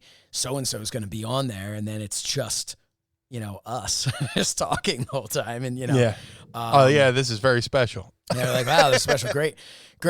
We get to just watch you. So it's like the regular podcast, but inconvenient. Yeah. Yeah. So, but what's making it extra special, aside from the fact that you get to see us, aside from the fact that I will be debuting this, I can promise, I will be debuting a Mind of the Meanie tie, because I'll be dressed in my suit and tie, at least the shirt, jacket, and tie. I can't guarantee the pants, but I will be dressed as people have become accustomed to seeing me prior to the world ending. I remember one of the Starcasts the night before we got there, and I walked into this gathering, and I was just in, like, we'll call it street clothes, as opposed to my my custom tie and suit and all that stuff. Your civilian attire. Yeah. So I walk in, and like so many people are just like, dude, I didn't even recognize you. And I thought about it. I'm like, yeah, I guess I'm always, because I usually just always show up, I don't have a dressing room at AEW. I don't show up in the locker room and, then go change. No, I show up dressed and ready to go. But yeah, so it's always kind of funny when people see me out of it at those things. But I'm excited. Should I wear my to do that half shirt tomorrow? Maybe. I don't know. Yeah, I think so. Absolutely. But can you go blue or no? No, you don't have to go blue. Don't go blue for this. No. Yeah. So I am excited about that. I'll be debuting that tie. We will be definitely making we're going to make 2 announcements. I think we're going to make 2 announcements. Yeah. And I will say one thing coming up soon is a merch related thing. That's one of our announcements. We are working on some new merch outside of the t-shirt realm. So I think that's a teaser that gave a little something, right? Yeah. Yeah. Little wet the whistle a little bit. So now everybody can guess and come up with things so much better than what we're actually doing. And then we'll steal their idea and be like, right. How did you know? How did you fucking, You got it right on the nose. It's what I want. Write that down. I want Mind of the Meanie teddy bears. Did you ever have a Blue Meanie teddy bear? I don't think so. No. I feel like something like that would sell. Right? I Pod mean, Squad, would you buy a Mind of the Meanie teddy bear? The teddy bear's wearing the cutoff shirt. Maybe it has some Daisy Dukes, and it's got the eyes. And come on. It's... I had the troll doll that a fan gave me from back in the day, the Meanie doll, the Meanie baby doll or whatever. It was a troll doll. I still have that on the shelf behind me, but I never had like a plush toy or a teddy bear or anything like that. I did a line of plush keychains, but that was about it. So what did that look like? A plush keychain? Like, what did that? It was like a mini. It looked like a wrestling buddy. Oh, like the WWE wrestling buddy. So my sister works for a company. She's like, I don't know exactly what her title is, so I'll call her vice president. I think she is. Like, she's a vice president of something, but I don't remember exactly what it is. So, but for the company Budsies, have you ever heard of Budsies? Heard of them, yeah. So they were on like Shark Tank and everything at one point. But basically, what they do is, they do a lot now. They'll make things that are like that look like people. They'll make them so that they the primarily what they originally were was children would draw pictures and they would turn them into stuffed animals, and then it became send a picture of a person and they'll make like a little like stuffed animal of it. So, right. So it's a super cool company. I had done a children's book a couple of years ago. I put out a children's book, and we had plush dolls to go along with the children's book. And so she got those made through Budsies for me. So I have had a couple of people who listen to the show and know my sister who've been like, hey, so when are you going to have her make you some, like, Mind of the Meanie, like plush, something like that. And I've always just been like, I don't know if the price point is there. But it's definitely something that's not out of the realm of possibility. So it's one of those things where, some like toy companies will have that thing where they're like, if they do like a pre-order, it's like if you pre-order a certain amount, then when we hit that amount with the pre-order, then it'll get made. So maybe it's, I mean, that's something kind of fun to look into, ideas of things. Not necessarily a plush doll, but something, you know, maybe we'll come up with something that's like, oh man, that would be so cool, but like the overhead on that's a little crazy considering we don't know how many people will want it, but we know some will. Well, we'll wait and see, you know? Yeah, and that's the whole thing with this whole quarantine thing, and there's like no conventions to go to and stuff like that. That like me and Mrs. Meanie have been like trying to think of different things because she used to have an Etsy store, and we might start doing like little things on the side to, you know. No, she made those like awesome pins that you've had at your table and stuff.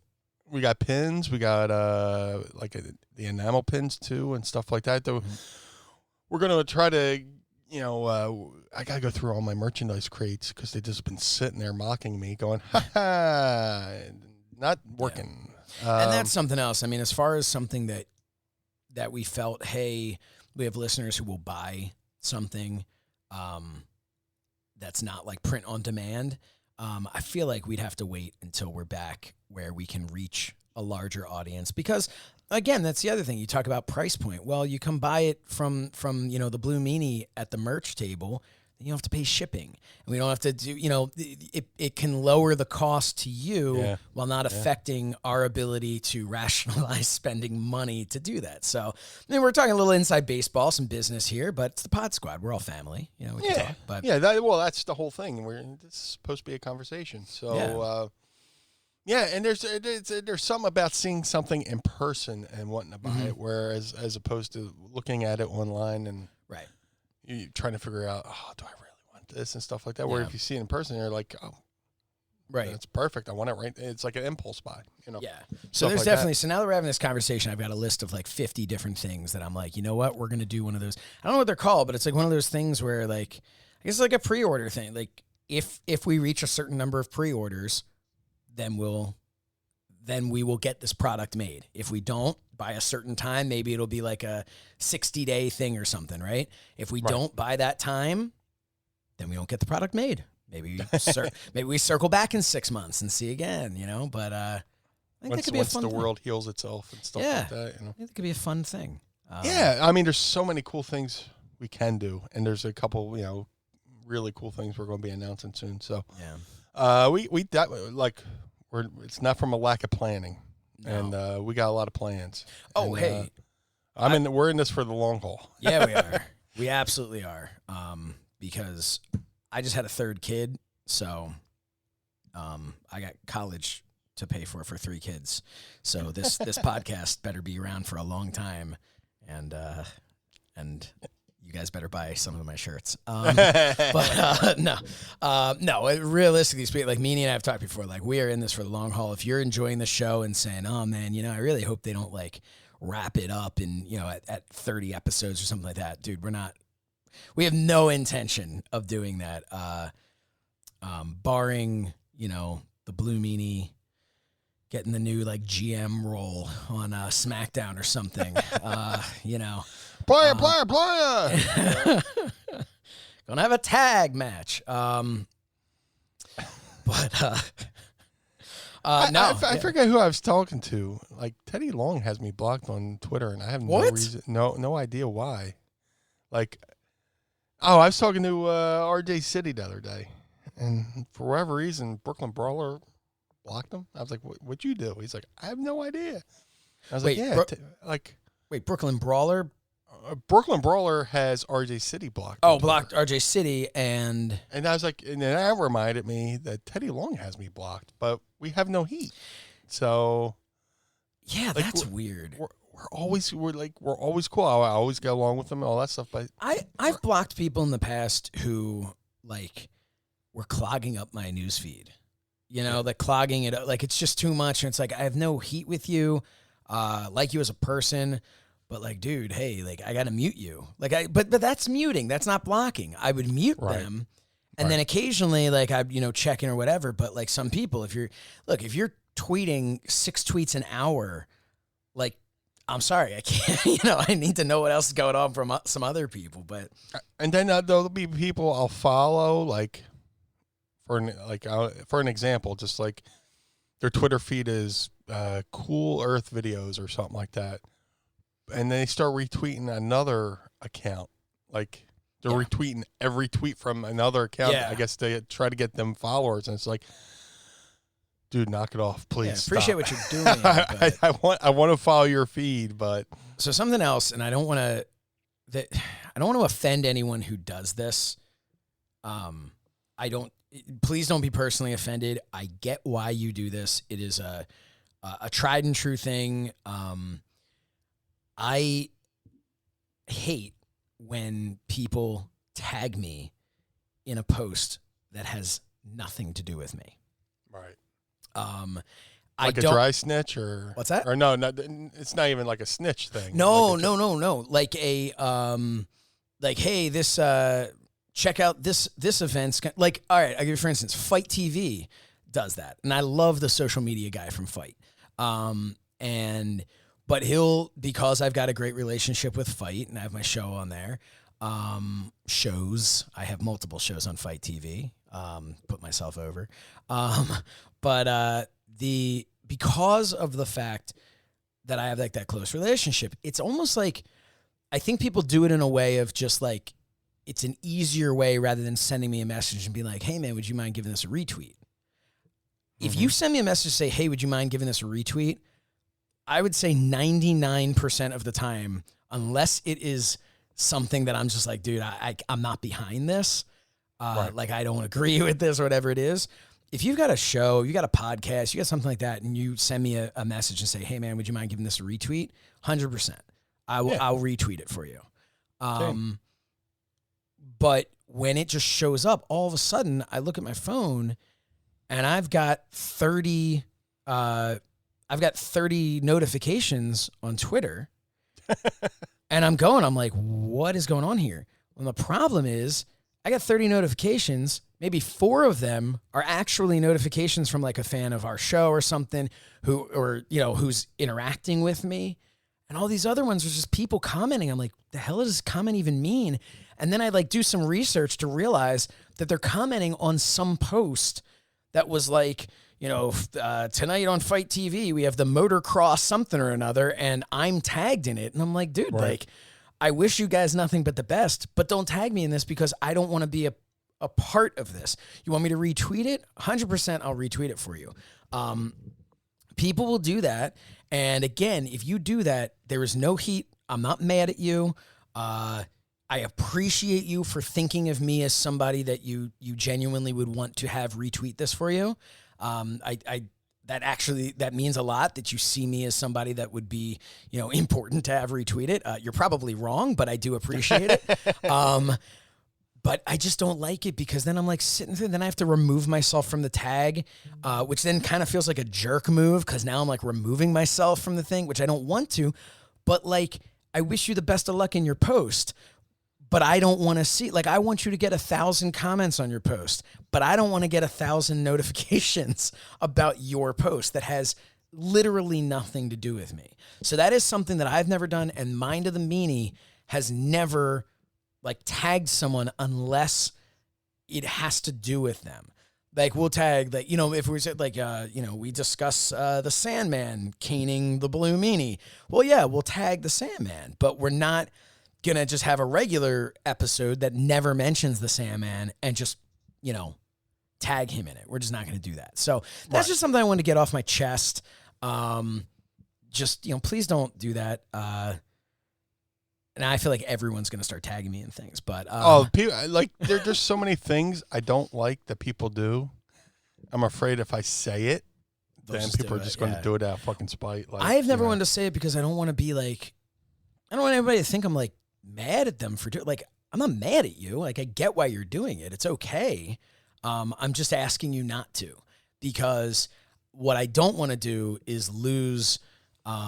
Whether it's our show, like I love when people like, they'll tag Mind of the Meanie. The only problem is if Mind of the Meanie's tagged in there and we're looking through and somebody has commented on something or someone sent us something having to do with Mind of the Meanie, that might get lost, and then we haven't answered a fan because it got lost in the shuffle from something else that someone tagged us in. And that's really all I'm saying is like, send me as many messages as you want about whatever, but make it, have something to do with me or the show. That's all I'm saying. Yeah, it happens to me as well, and it's a little bit frustrating. Because I get excited when I get notifications to see reactions to something I might have posted. Right. Like if I put something out there, I think it's going to land funny, and then you got 30 notifications for something that has absolutely nothing to do with you, and you're just like, I was like, oh man. Then there's like you said, you feel like a heel removing yourself from the thing. Then there's the jealousy when you see a response and you just like when you get jealous because you see a response and somebody is just like, this is the coolest thing I've ever seen. I'm retweeting this to all 100,000 of my fans. And you're like, there we go. All right, which thing? What is it? Meanie Toons? Is it this week's episode? Is it this? And you look and you're like, oh no, that wasn't about me. That was that thing I was tagged in. And you're like, son of a bitch. Because you think for a second, but... it's like a false hope spot. Yeah, right? Just like, then it get cut off. Yeah, it's not, Yeah. But, yeah, man. Please stop doing that. That thing, don't do it. Yeah. But you know what you can do? You can go on over to ProWrestlingTees.com/Mind of the Meanie because, Meanie, we have some brand new shirts. So right after we ask people to please stop tagging us in your things to promote, we're now going to ask you to buy some of our merchandise. Our shit. And then when you do it, tag all your friends and let them know that you did it. Man, I feel like such an asshole now. But we have some great merchandise over at Mind of the Meanie, ProWrestlingTees.com/Mind of the Meanie. Some new shirts that are up there based off of last week's episode that I am so pumped about. So we've got the 3 seltzers deep. I'm 3 seltzers deep. Yeah, I mean, especially now, we're soft seltzer connoisseurs, but that sure can relate to anybody. Even if you do like the hard seltzers and stuff like that, I think everybody can relate to being 3 seltzers deep, especially on this episode where, I want to lose my pH levels and stuff like that. So go over to ProWrestlingTees.com/Mind and look for the new shirt. I'm a PHer because that one's probably coming soon too. We also got the two new shirts. 2 new shirts. First day with the new mouth. I apologize. Based off a story I told about my friend Bob, who would order, back in the 50s and 60s, if you ordered a seltzer at at a candy shop or something like that, you would say, "Give me 2 cents plain." Or if you wanted a seltzer with some flavoring, you say, "Give me 2 cents with a little bit of color." So we went and, being the marketing geniuses that we are, we went and had a shirt for each one made. You get a T-shirt that says 2 cents plain, and then there's 2 cents plain with a little bit of color. And I love how that one turned out. It's a seltzer bottle that is just spewing blood out of it. I think it's amazing. It's so much fun. We have that. And of course, we have the Meanie Toons available in 2 colors. More would be available in 2 colors if we weren't so lazy, and by I mean me. But because you have to submit multiple times, Yeah. But anyway, hey man, the shirt looks fantastic. Hey man, the shirt looks fantastic. Yeah, you did a fantastic job designing. Oh, thank you. And that's probably going to be one of the next shirts I get from our store, the Meanie Toon shirt, because it looks so cool. Yeah, I'm looking forward to that one. Also excited because I believe it's the first bit of merch that has me on it. Finally. So that's great. Well, we have a shirt with your tie. But that is that's over at ProWrestlingTees.com/So Says Shernoff. And that's a good segue over to So Says Shernoff. Unless people would be interested in a ProWrestlingTees.com/Mind of the Meanie tie shirt with Mind of the Meanie tie. Or would you just want a tie? Because maybe that's something that can happen too. Wink, wink, nod, nod. Ties are coming from my thing at least. We also have the shirt within a shirt at the Mind of the Meanie. We have the Blueberry Meanie Seltzer. We have the Concert Canceled shirt. Have a Sip for the Apocalypse. Baby in a Beanbag Chair, Meanie Burger, our #1 seller, the Pod Squad shirt. I Hate Mustaches, that's digging deep. These are some of our original ones. And of course, the Hal Haney tee.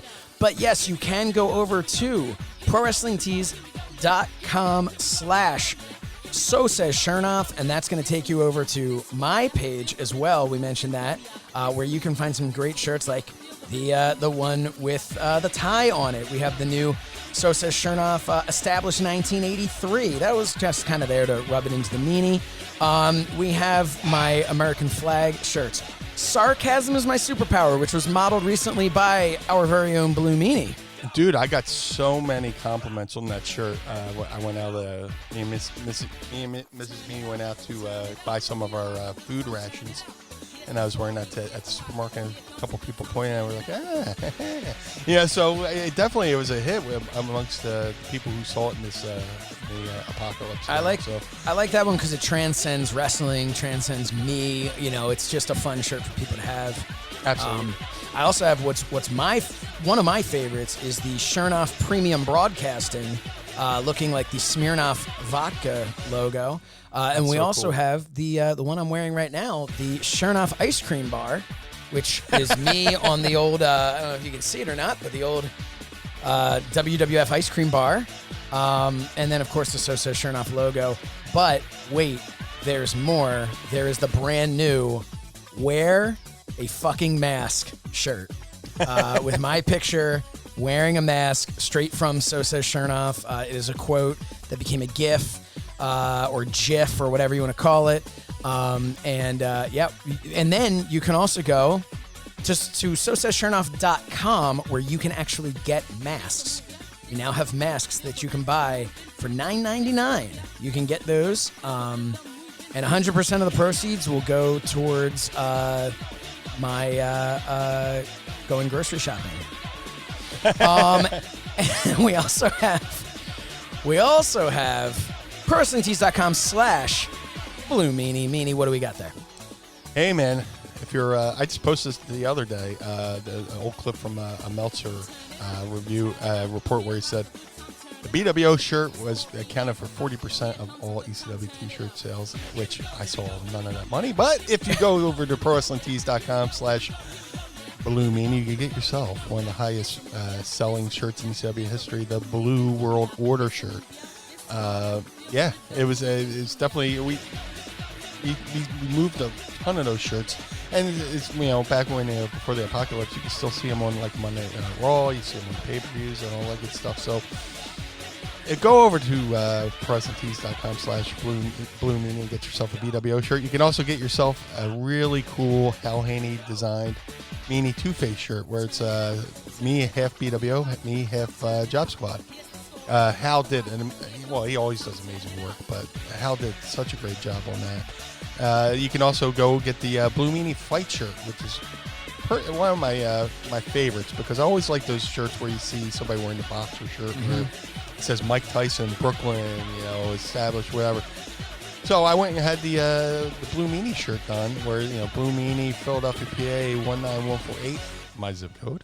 And dude, I love that shirt. I love the design. And so I have so many cool shirts over there. Speaking of masks, we also have the BWO masks back in stock. They sold out for a little bit, but they're back in stock. And another thing that's about to run out of stock is the Blue Meanie Micro Brawler over at Pro get those. Stock.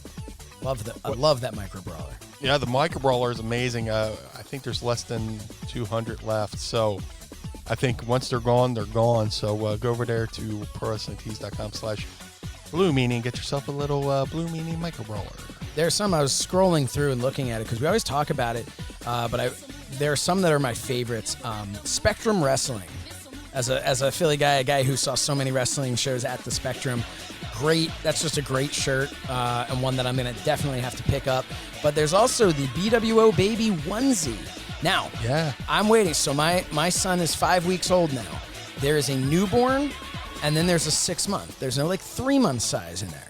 So I'm going to wait for the 6 month one because I think I can probably squeeze him in there around 4 months. It'll be a little big, but then he could probably rock it till around 8 months. So I think I can get the most out of that, most bang for my buck. So I am going to get him that. And my my older son asks me all the time to get him a Blue Meanie shirt. So I am looking through here, and there are so many awesome Blue Meanie shirts that I want to get him from here. And I think the one that he might enjoy the most is that giant, it's either the Meanie comic book or the Meanie face. This Meanie face shirt. Yeah. I think is something he might really enjoy. So I have to kind of look into that, see what the sizes are because I know you can get a small, but I think it's an adult small, and that'll kind of swim on them. So we're going to figure it out. Maybe we'll give a call over to Pro Wrestling Tees and see if they can't do me a favor and throw that on a super tiny shirt. Do you a solid. Yes. Another one of my favorite shirts over there. I have the Philadelphia shirt, which is the great off of ECFW and stuff like that, but I have it in each of the Philadelphia sports teams' colors. So if you like the Phillies, we got the old school maroon. If you're old school Eagles fan like me, you like the Kelly Green, get the Kelly Green Philadelphia shirt. We have them and we also have the ECW colors with the old school black with the white and red lettering. So hop on over there if you're from Philadelphia, you want to represent, get yourself a Philadelphia shirt. And finally, we can't talk about great shirts without talking about collarandelbowbrand.com, the wrestling brand. You can get all of their awesome shirts over at collarandelbowbrand.com. Use the promo code Meanie to save 10%. BWO, we talk about every week. BWO took over. Such cool shirts. Just such cool shirts over there. Dude, my new favorite shirt I'm going to have to get from Collar and Elbow that says, "Life is a work." Yes. and it pretty much it is. Right now I'm wearing a Collar and Elbow shirt as we speak, property of Collar and Elbow, like the training camp T-shirts, Yep. property of this, that, and the other thing. Well, I am property of Collar and Elbow, and you can probably get that shirt right over there at collarandelbowbrand.com. Use promo code Meanie, save yourself a couple bucks, and get yourself a really comfortable, stylish shirt. Like I said, they do great parody shirts over there. The Luke Gallows shirts over there are hysterical. Awesome. So go over there, get yourself a Luke Gallows shirt. Get the Luke Gallows Ribera style jacket, which every time I see it, I just laugh. I love Luke Gallows. He's one of the funniest guys out there, and he's killing it. So go over there, support Luke, and you can support me by using promo code Meanie. Let's go now. Is that enough merch for you? There you go. Hey, and shout out to Al Snow and Rod Hicks. Every week I gotta say they're doing a killer job over there. They're great owners, and they're great friends. Al's my big brother, and Rod's such a good dude, such a good brother. He's a good brother. He's been there for me. So just we're so fortunate to have so many good companies to work with us between Pro Wrestling Tees and Collar and Elbow. I don't know where I'd be right now without them. So I appreciate them so much. I could not agree more. And done. Oh. So how about that, huh?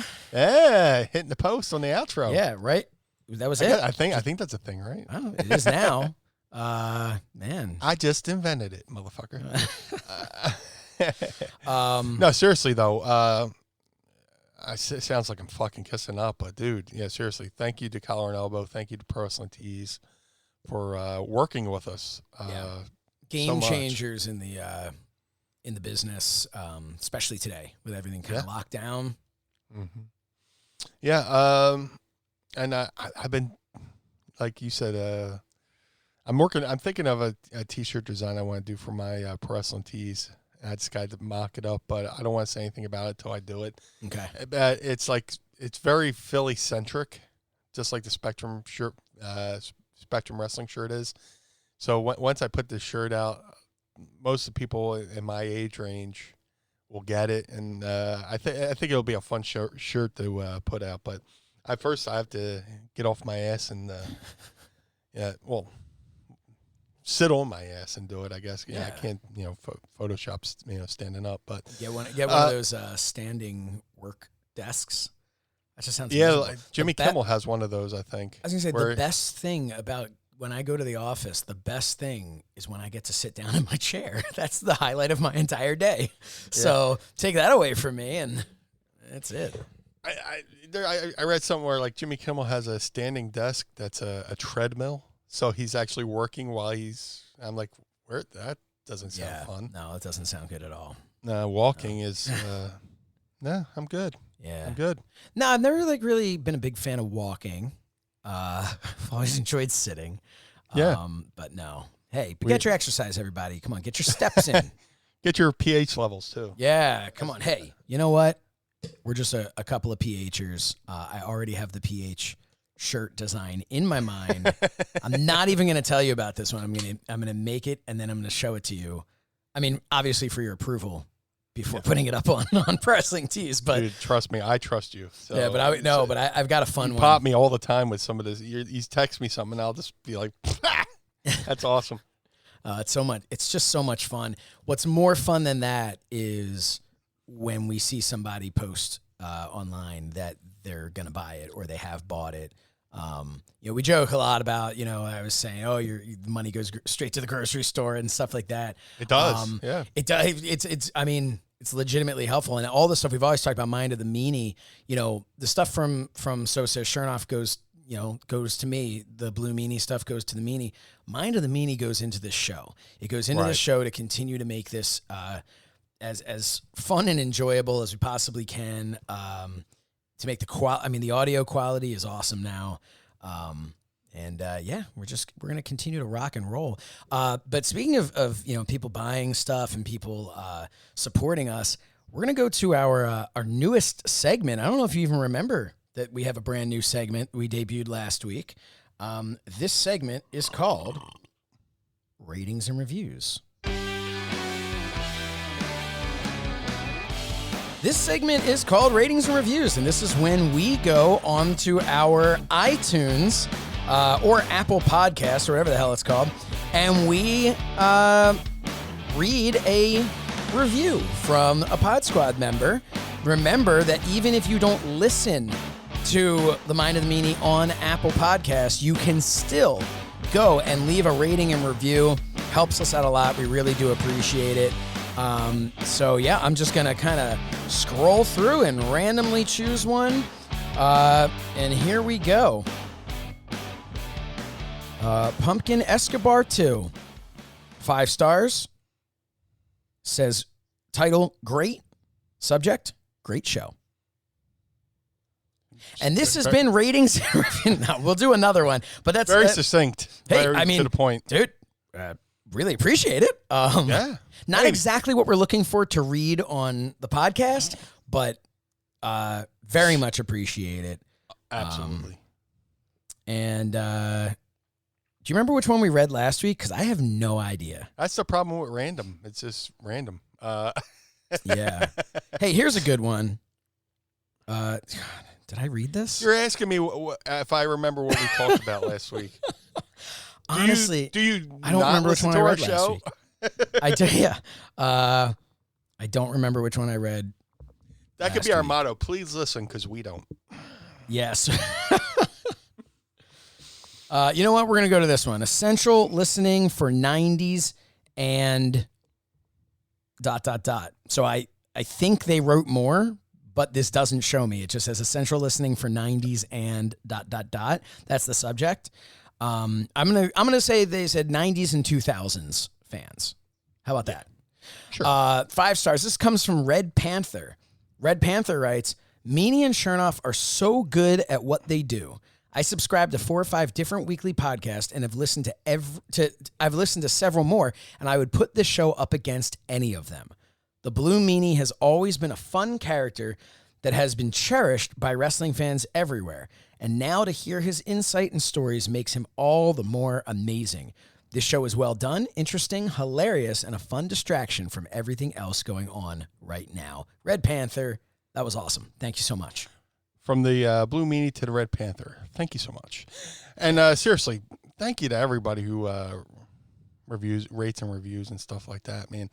Like I said last week, my boy Mikey listens to 40 fucking podcasts, and he says he loves listening to ours and stuff like that. So there's a lot out there to choose from. Yeah. And the fact that somebody, I mean, it's I know we're a good chunk of your day. Yeah. So, yeah, thank you. I mean, One episode of Mind of the Meanie could take up your entire week. So, yeah, we're trying to give you a lot more content coming out. Stuff that we can't announce yet, or maybe we'll announce on the special tomorrow. But yeah, I just want to entertain, man. I can't be in a ring right now, and God knows how much more time I would have in the ring, you know. So this is my post in ring exit strategy, kind of a way to keep entertaining, yet keep with the fans and give my perspective of life, give my perspective of the wrestling business and stuff like that. I don't want to be like I've never wanted to be one of those like shows where all we talk about is something we just like watched. But there's shows that are strictly just review shows. I do want to do reviews and stuff like that, but I also want to just entertain and talk to like-minded people. So create our own community of like-minded people who just like to have a laugh. Which I think has been, for me, that's been the most enjoyable part is the Pod Squad, like having this community. I think I said this maybe last week or the week before, but man, I'll say it every week because it's so cool to have these people who have become so invested in our show, enjoy listening to it. When you listen to the show, maybe you feel like you're a part of it. Well, we're here to tell you that you are. The energy we have to even just sit down and do this, a lot of that is because, this is exciting to know that you guys are listening and you're really enjoying it, and you're giving us that great feedback. We ran a poll on social media to see when people listen to it. If you're up to date, don't miss an episode. If you pop in when you can, if you're a few behind, or if you don't listen at all. Now, there were some people who said they didn't listen at all, which did raise the question of them, why are you following Mind of the Meanie on Twitter? But of all the other ones, far and away, adding up the other options, it's fun that people are just kind of popping in when they can, that some people are a little bit behind. One person commented how they're ashamed that they're so far behind, but by the end of the weekend, they'll be totally caught up. I don't think that person has checked to see how many hours these episodes are, but we appreciate the sentiment. But yeah, it's just very, very, very cool to know that you guys are listening and enjoying it. We really do like your feedback. And like Meanie said, we have more content we're planning to put out. We have so many plans, so many exciting things. And this is all exciting stuff that and then once the world opens up, dude, it's on. We got so much. To quote Ricky from the Trailer Park Boys, the world is our ostrich. So yeah. Oh, but no, it's so much fun, and we got so much cool things coming up, and I just want to get to it. Yeah, seriously. And I think anyone listening is like, yeah, we want you to get to it too. Just tell us what the hell you're talking about. Get to the fucking point. Hey, go to youtube.com/Mind of the Meanie, subscribe, hit that little bell, and you will be able to watch our video episode. And guess what? If you don't want to watch it, just listen to it. You can also listen to YouTube, if you don't want to look at us. We'll give you a heads up if there's anything you need to be seeing on the screen at that moment. But and then you're going to find out what's going on. Hey, I wanted to talk to you because in the beginning we say, talk about wrestling, music, movies, sports, and lots of useless knowledge. Yes. I feel like every single week we definitely cover wrestling. We definitely cover lots and lots of useless knowledge. But I want to talk about sports. Yeah, man. Sports they're back. They're back, baby. Like Eric Bischoff, and better than ever. And hopefully we'll be staying around longer than Bischoff did the most recent time he was back. But what are your thoughts with everything that all the talks, everything, the augmented reality of fans, the piping in sounds of fans? What are you thinking? Also, the Eagles just announced that they will not be having their preseason games. So, right, still going to be doing their they're training, but they're not going to be having the preseason games. Did I read that correctly? I think that's going to be across the board for all teams. Okay. I think. I only care about the Eagles I hate news. preseason anyway. So Preseason's pointless. It's just Yeah. how can you hold your breath and hope that somebody who has a lot of promise doesn't get injured? That's basically right. That's the whole thing I hate about preseason football. And then I guess the main reason why I'm hungover right now is we got some opening day beers last night. Me and Mrs. Meanie, we sat in the yard and we put the Phillies on the radio and listened, and it was interesting to hear it was like watching like old 90s WCW Saturday Night when they piping the crowd noise. The only thing missing was Wildcat Willie, telling the fans to cheer and boo and stuff like that. So that was noticeable to you from just a radio standpoint? It was subtle though. It was very subtle, but it wasn't distract like I forget who hit. So somebody from the Phillies hit a home run, and they hit like when they hit a home run in the Phillies ballpark, Citizens Bank Park. As I'm staring at my rally towel on the wall, and I'm struggling. I was like, oh, where do they play? Oh, there's a towel on my rally towel that says Citizens Bank Park. Good work, Meanie. Yeah, they hit the Liberty Bell and stuff like that, and there's like a subtle, crowd noise that they painted a very good picture. That's why I almost preferred like the radio announcers to the TV announcers. Yeah, because Scott Fransky, who does the Phillies games with Larry Anderson, he can like paint a picture like. You could picture the blades of the grass on the field the way he describes the game and stuff like that. And him and Larry Anderson have such good banter where they're like hitting like little inside jokes or stuff like that. And it's a throwback to Harry Kalas and Whitey, Harry Kalas and Richie Ashburn. For those who grew up listening to Phillies games, like. They'd be in the middle of a ball game, and they would just like, it might be a double header, and they're like getting hungry. They're like, we like to give a shout out to the Celebrys sisters, pepperoni and plain, and then like within 20 minutes, Celebrys is delivering a pizza to the announce booth and stuff like that. So, Harry Kalas was the best, but now they with Fransky and Larry Anderson. Listen to them call a game is so much fun because it's kind of like Major League, with Bob Uecker and stuff like that. They throw in little zingers here and there that if you're not paying attention, you go right by it. But like if you're paying attention, you're like, ha ha. But getting back to the augmented, schedule, augmented crowd noise, it sounded great. I met. Early in the first inning, Mrs. Meanie was like, we'll go with, because she was grilling some chicken. She's like, I could go for a beer right now. You want to go? So, and to anybody in South Philly, you'll understand this. I had a spot right in front of the fucking house. We've talked about that on the show before. Yeah, I had a parking spot right in front of the house. Dream. I was like, man, I want to get some beer, but I got a spot right in front of the fucking house. It's like and it was a good spot too, where I pulled in head first. I didn't even have to back into it. It was that big of a fucking spot. Wow. I was very proud of myself, and I was like, you know what? I think I could pull this off. So I threw on my fucking my mask. Went. I think I broke several traffic laws going to the beer peddlers down the street. Got myself. I got like a 36-pack of fucking Miller Lite. Because why not?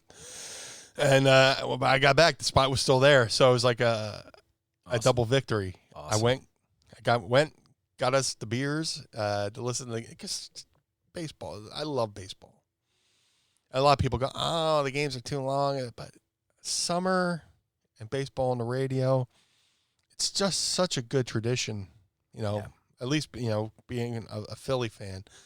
I mean, growing up in Philadelphia, you can walk down the street, and every window would be open, and everybody you wouldn't even miss the action because you could hear people's radios or TVs, and you could just stop and listen to a play, and then walk down the next couple of houses, and somebody else has got the game on. You hear the next play. So, it was a double win. It wasn't a triple win. Philly's starting out strong. But right. No, but I honestly I've definitely had people who are just like, oh, baseball's kind of boring.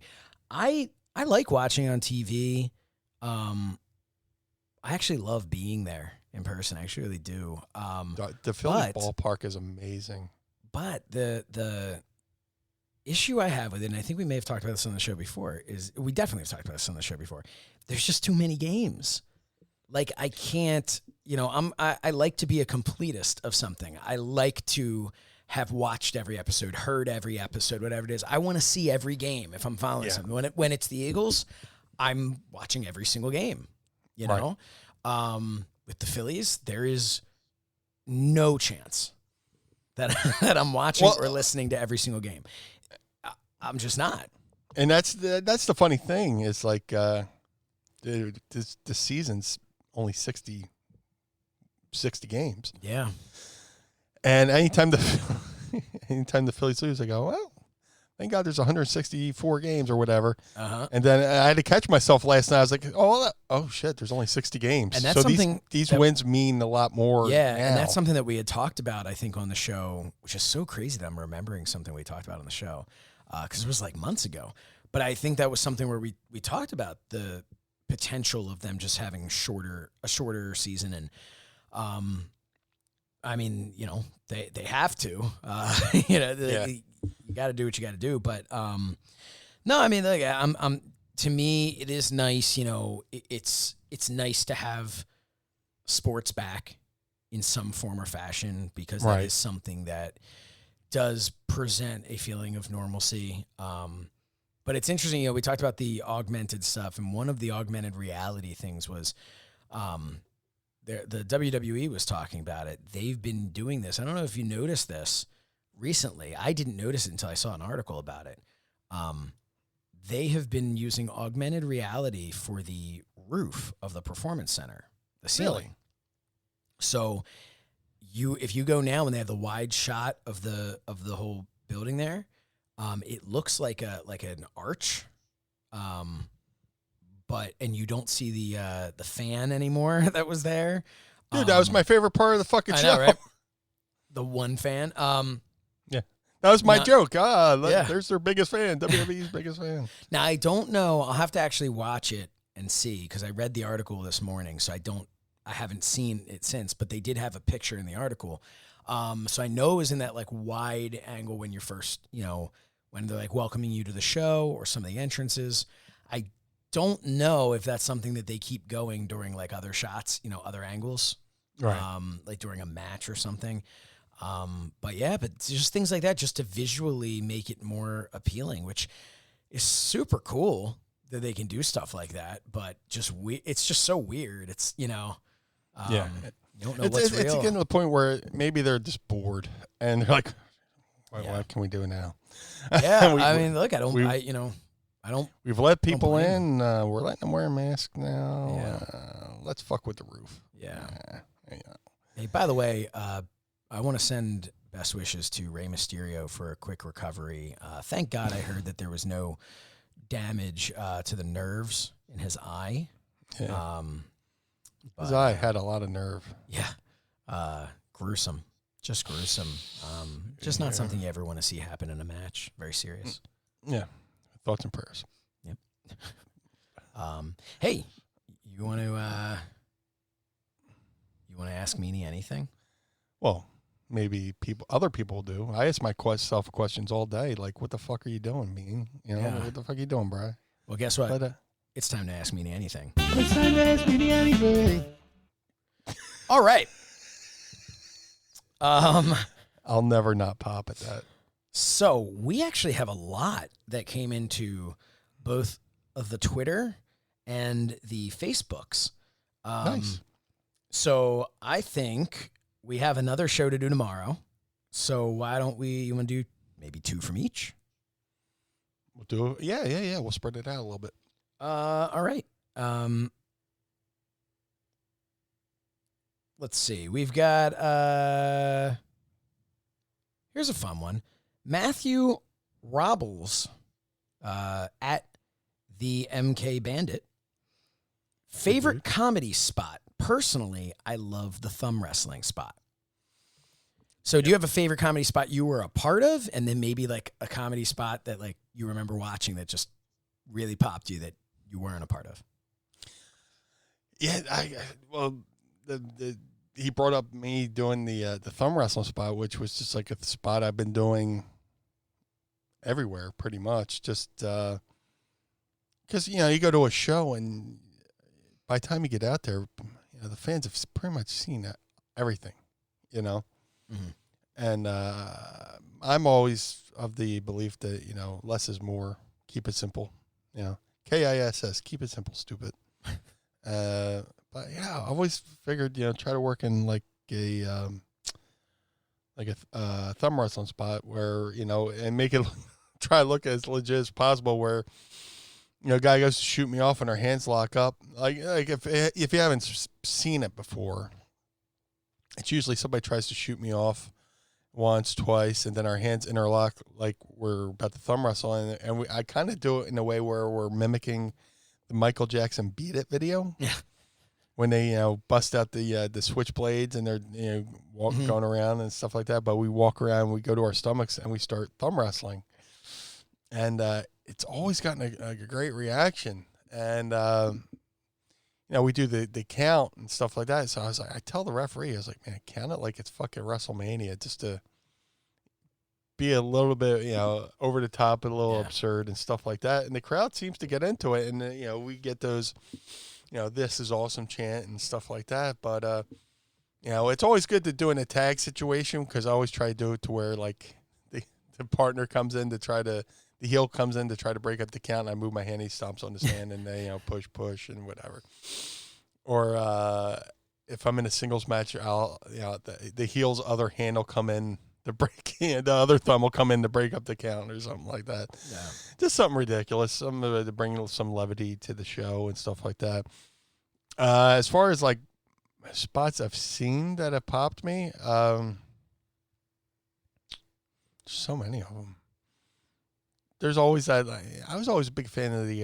It's called the Tennessee tippy toe spot, where, like, two heels are going to shoot off a baby face, and the baby face reverses, drops down, and the partner who, hold on, two heels go to shoot off a baby face.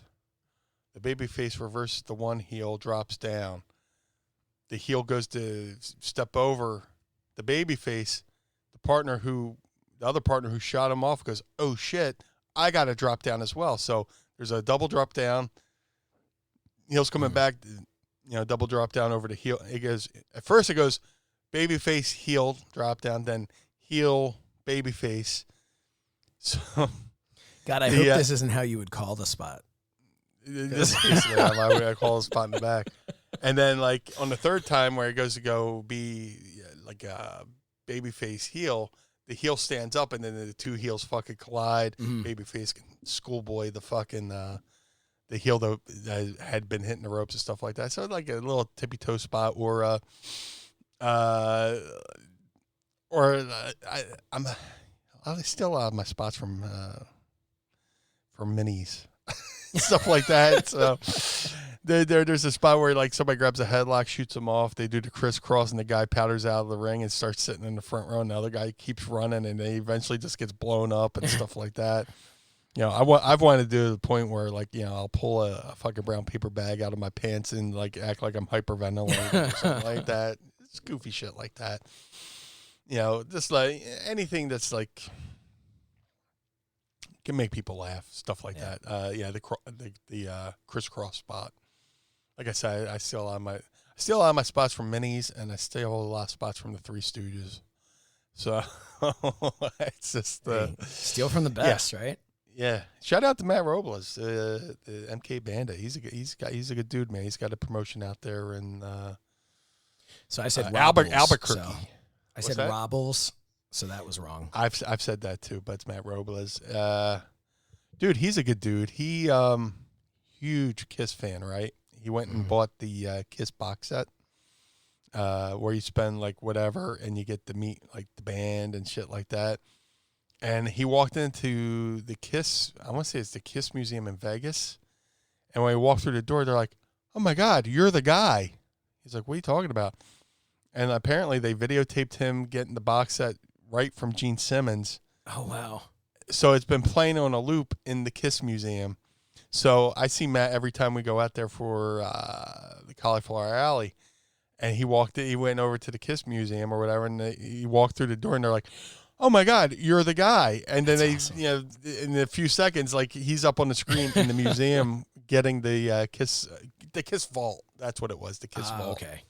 He got it handed to him directly Very from cool. Gene Simmons. So, yeah, he's a good dude. He's got a promotion out there, Destiny Pro Wrestling out there in Albuquerque, and I was out there. Me and him went on the Breaking Bad tour, where you pay a couple bucks and you get to ride around in the RV, and you get to go to all the set locations, and you get to. We went to the car wash, and we had. I want to do that. We had popcorn and coffee at the car wash, and I went and fucking destroyed the bathroom. Naturally. And then we went to the chicken place. The I can't pronounce Loco. Apollo, whatever. It's like But the brothers, right? Is what it means. Yeah, Yeah, but it's not a real really. place. What? It's a real place. Yeah, You but it's go not there. really that. Yeah, but it's Right. But they on the inside they still have the walls painted like the show. Like the outside Do they is really? it's whatever. I can't. Fuck. I got the photos in my whatever phone it too. really is. They showed the real one in. So there was that Breaking Bad movie Right. that came out. They showed it, and it was meant to show like times gone by that's been shut down, obviously. But it was a kind of a shout out to the real place. They showed the actual place on it, but yeah. Oh, that's Awesome. dude. That's one of my favorite shows of all time. That is so cool. So if you go to Albuquerque, you go to that place, you go on the inside, and they got the actual show logo, whatever the fake thing on the inside, and you could take photos with like show posters, and That's we so sat cool. Me and Matt had lunch in the booth where the twins showed up, and they were just sitting in the booth and stuff like that. Oh, So so cool. Yeah, we took the tour. It was amazing. I brought my own fake blue meth and stuff like that. So Hey, it was very cool. if the Blue Meanie was gonna do meth, Yeah. would there be any blue other meth. kind than the blue meth? Meanie meth. Yeah, it's the spinoff. If you thought seltzer fucked up my teeth, I'd be the world's fattest meth head. But Oh, man. nah, dude. I want to go back out there, and maybe actually go to the spots because they take you to the spots, but you can't really get out. So we went to except for like the chicken place where the laundromat was. Mm-hmm. We went to that. We got to get out and take photos with it, and like if it's open, they let you go in. And we went to Walter White's house, Oh man, which do you throw the- pizza on the roof? dude, the poor lady who lives there now had to fucking put up an iron fence because Oh, people wow. would I'm come sure. by and try. People would come by and try to throw fucking pizzas on the roof. But I guess whoever does the tour had like an arrangement with the lady that we can go up to the fence and take photos with the house and stuff like that. Otherwise, she's calling the cops because Yeah. she's found people like in her backyard Oh, I'm sure, trying- which is trying ridiculous. to take photos with the fucking pool and stuff like that. So she would come out and wave and stuff like that, and okay, whatever. And we took photos with that. But yeah, That's shout out awesome. to Matt. He hooked that up, man. So where's his promotion then?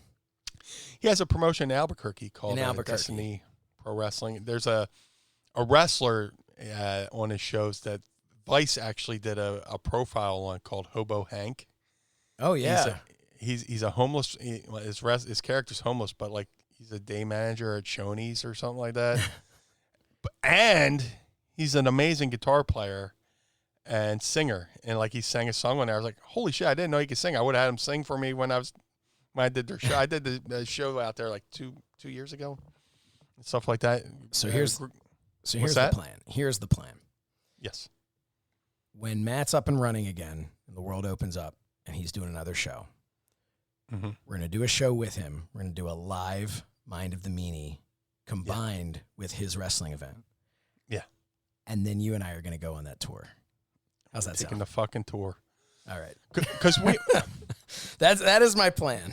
I want to go out there for a week because he said Albuquerque is only a 2-hour drive from Area 51. Ooh. And that would be cool. From Roswell. I'm sorry, from Roswell. I want to go to fucking Roswell. So it's just like, we'll go out there, we'll fucking take the fucking Breaking Bad tour, and we'll go out to Roswell and look for fucking UFOs, man. I'm all about it. And if we reach 1,000 followers on subscribers on YouTube, we can go live while we're doing some of these things on the YouTube channel. See, this is some of the fun that Meanie and I are going to do. I'm telling you, when this world opens back up, we are just going to do crazy things. Oh man, that would be awesome. I've always wanted to go to like Roswell, and I've always wanted to go to Area 51. Somehow I feel like they might not let me in. Right? Do they do tours at any part? I'm sure they do some sort of tours, like tourist stuff around Area 51. They've got to do something.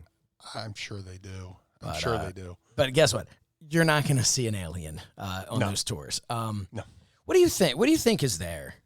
Legitimately, what do you really think is there?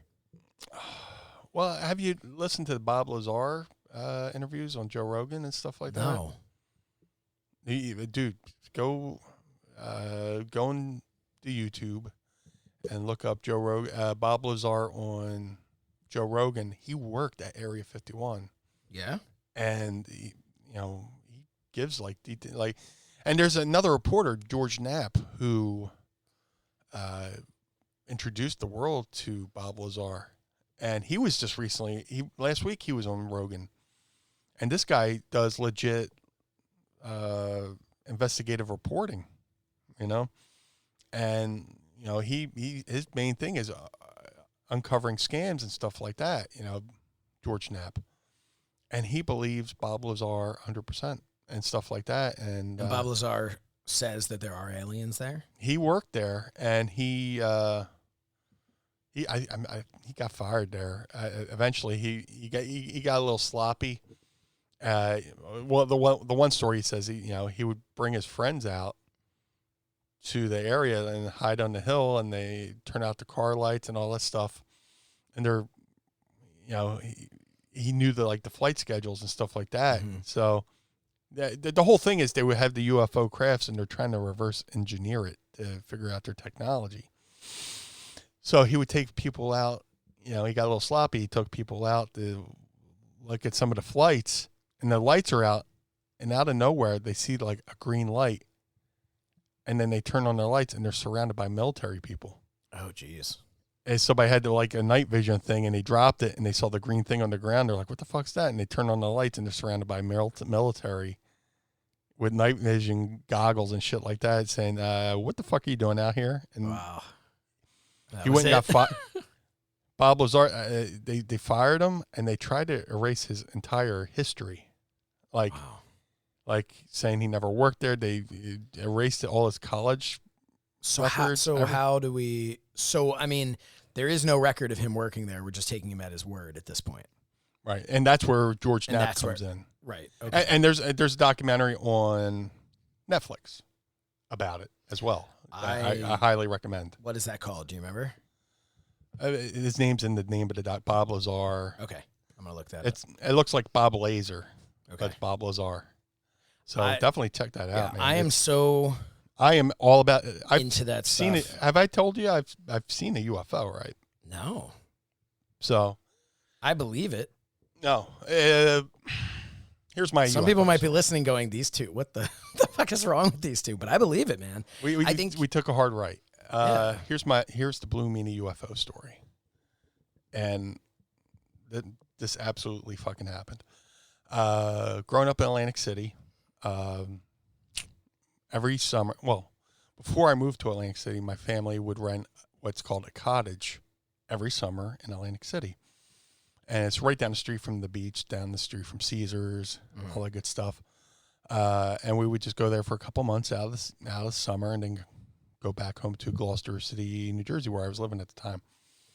So the one summer we have a cottage, my Uncle Jimmy got a place on the beach 2 towns over in Margate, New Jersey. And it was a Saturday, and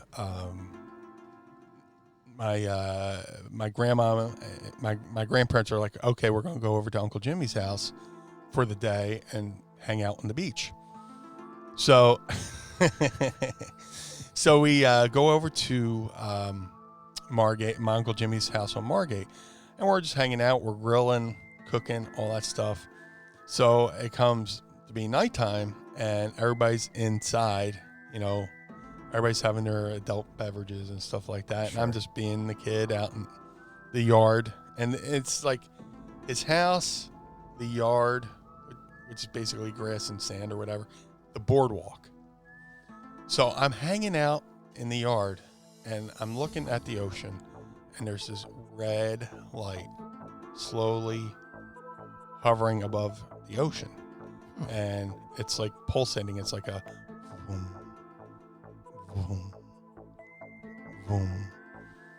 And I poke my head in the house, and I remember it's Saturday night because on the TV was like The Facts of Life. Back when NBC, this is like 83, 84, something like that.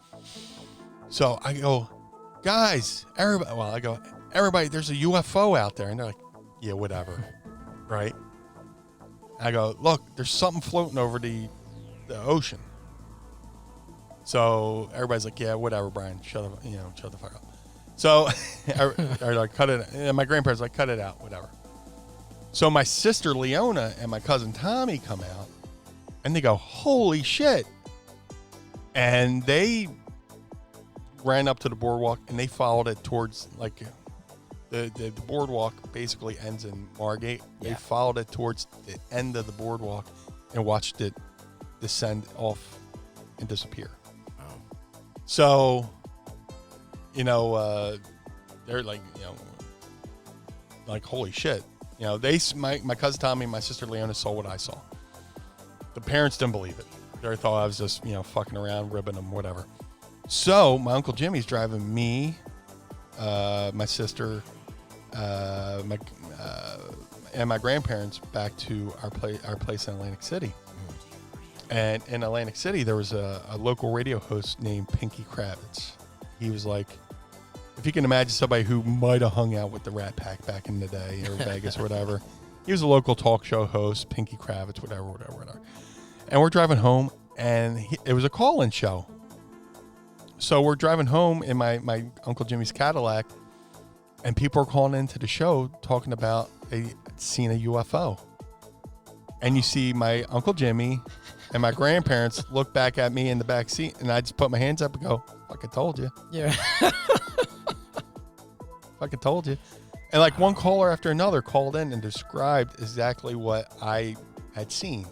And then my sister and my cousin Tommy chased down. So we know what you saw was at least something that was so out there that numerous people looked at this and said, "This is a UFO. This is something." This and it wasn't even like a regular aircraft. Night. It was like a red light, just boom, slowly moving over the ocean, and then it went off and wasn't seen. It just disappeared. Wow. And my sister and my cousin Tommy saw it, and we're driving home, and they're talking about it on the radio, and everybody looked back like, almost like, sorry. And they're kind of like disappointed they didn't believe me, and disappointed they did come out and see it for themselves. Yeah. So, that's crazy. Yeah. Yeah. There's that's, I can't even tell you, like, we joke. I only remember what we talked about on the show last week, but I remember that. Yeah. Well, I mean, God, that's, Yeah. It's going to stand out to you. Yeah. And I'm trying to, I know people can look up old newspaper articles. I want to look something up from like that era and see if it made the newspapers or something like that. Or all right, Pod Squad. Yeah. Get on it. We're trying to, when would this have been again? It would have been like summer 83. ish. I got to the party about a month after that. So Yeah. It was like Margate, New Jersey. or was it my ascension into that's what you saw when I was dropped here. Yeah. That's crazy. Yeah. All right. Well, Bod Squad, look it up. If you have Margate, access New to, Jersey. like, Margate, New Jersey, 83. Definitely 83. Summer of 83. Yeah, because we moved to Atlantic City permanently summer 84. Okay. So 82, 83. And I knew it was a Saturday because, like I said, I popped my head in and they're watching The Facts of Life on the television and stuff like that. So, yeah, I remember that night. We don't know if it was a June, July, August type deal. It was probably a July, August. Okay. Because it was towards the end of the summer. And my uncle went and got his shore place like towards the end of the summer. So if this was a Saturday, then we're going to want you to check out Sunday or Monday's news. Yeah. Let's find this. Come on, guys. It made the radio because we were driving home listening to Pinky Kravitz, and people were calling in. They're like, "Yeah, I saw this thing," and you could hear everybody just shut up in the car. They're just like, "Fuck." Yeah. It reminds me of the time I gave my grandfather he would buy lottery tickets, and he would play one for me. Right? Mm-hmm. I was like, "Play this number," and the one time he didn't, the number hit, and he went, and. My grandfather was not subtle. He went, "Jesus Christ!" He's very boisterous, very loud. He was, "Jesus, son of a bitch!" Like you hear him stump his toe. He's like, my grandfather was like the dad in A Christmas Story. "Not a finger!" And you just hear yelling from the basement. But I gave him that winning lottery number, and he forgot to play it that day. Jeez. It was like, "Son of a bitch!" Oh man. Well, hey, you know what? Great question that led to great conversation, and those are the best kinds of questions. Yeah. But you know what? Hey, if you've got the time, I promised 2 from Twitter and 2 from Facebook. Yeah. So we've got last one for Twitter for today, from the coach of the Pod Squad, Pat Hall. Like the great Roddy Piper, Meanie has never been a guy that needed a championship to get over. That said, what is your favorite championship that you have ever held? As always, thank you guys for the great show. #AskMeanie. Well, thank you for listening. Thank you, Coach. So, what is your favorite championship that you ever held? And I'm going to piggyback on that. What is a championship that you always wanted to hold but didn't? Like maybe when as like a kid, it was like, that's going to be the title one day that every kid has that who's a wrestling fan. Real easy. That was the UWF TV title, the Bill Watts UWF TV title, which I thought was the most beautiful title in the world. And then, thank God for WrestleCade. I did WrestleCade one year, and Nikita Koloff's table was next to me, and he was the last champion, and he had the belt on the table. So I went and got it. I was able to get a photo with the real belt. So short answer for that would be that. His favorite belt of all time. It was the UWF TV title. I'm looking at the TV title right now. Yes. And make sure I'm looking at the correct one here.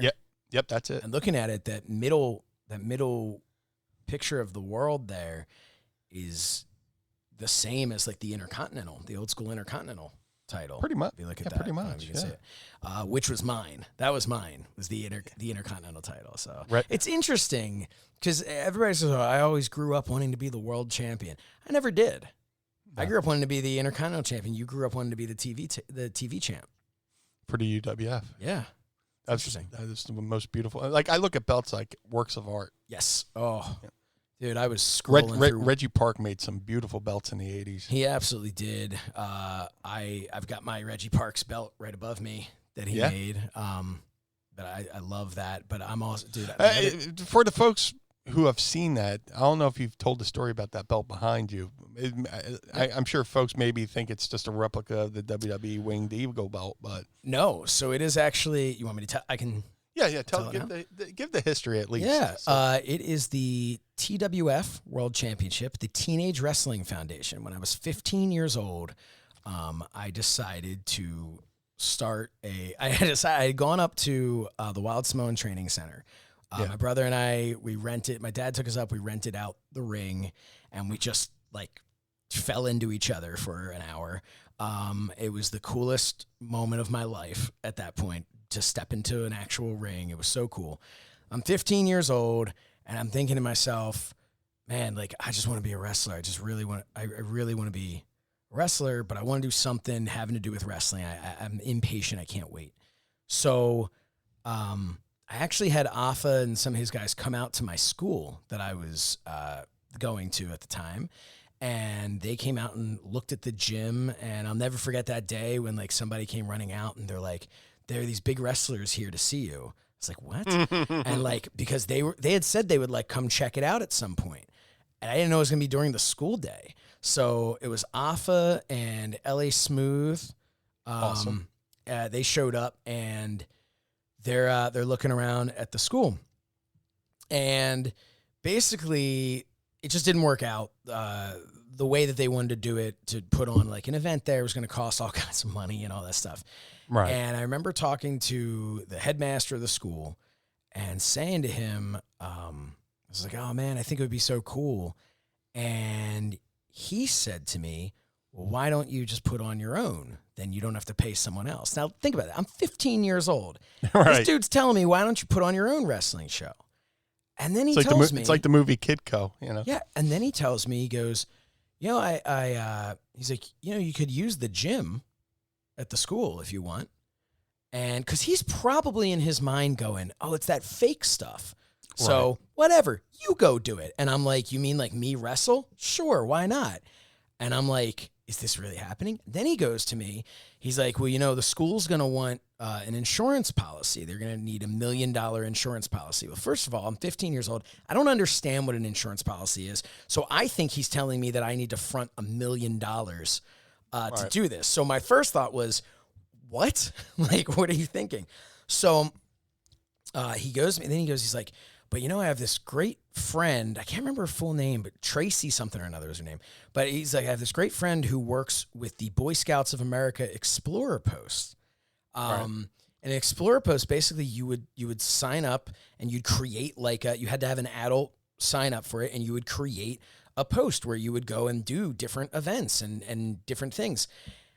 And somehow, so long story short, I convinced the Explorer Post, the Boy Scouts of America, having never been a Boy Scout, I convinced them to insure us. We were Explorer Post 7370. I'll never forget that. And we became an Explorer Post. And I remember when they called me, I had to go to a meeting for the Explorer Post. And they're like, we really need to raise some money and sell popcorn. I was like, I don't think you understand why I'm here. I'm here to put on a wrestling show. So I go to my brother and I'm like, hey, we need to put together this, you know, this thing here. We got to do something here. And we had gotten together with a bunch of friends. Now, at this point, we had gone to the Wild Samoan Training Center school up in Hazleton, PA. And we had like wrestled around. And that's where Calvin Tan got assaulted by a very, very young boy named Lance, who is now, people know him as one. He's one of the Samoans. Lance Anawahe, or however, yes. I'm sure I butchered that. But Lance is now like, you know, really good wrestler out in the Indies. But I remember, I mean, he must have been like 6 years old or something, just beating the crap out of my friend Calvin Tan. And we did like this battle royal. It was a lot of fun. So anyway, long story, not as long. We decided we were going to do this thing, and we were going to call it the Teenage Wrestling Foundation. It was a foundation because it's with the Explorer Post and all that stuff. And my brainchild of this thing, my idea was I was going to create the first ever little league of professional wrestling.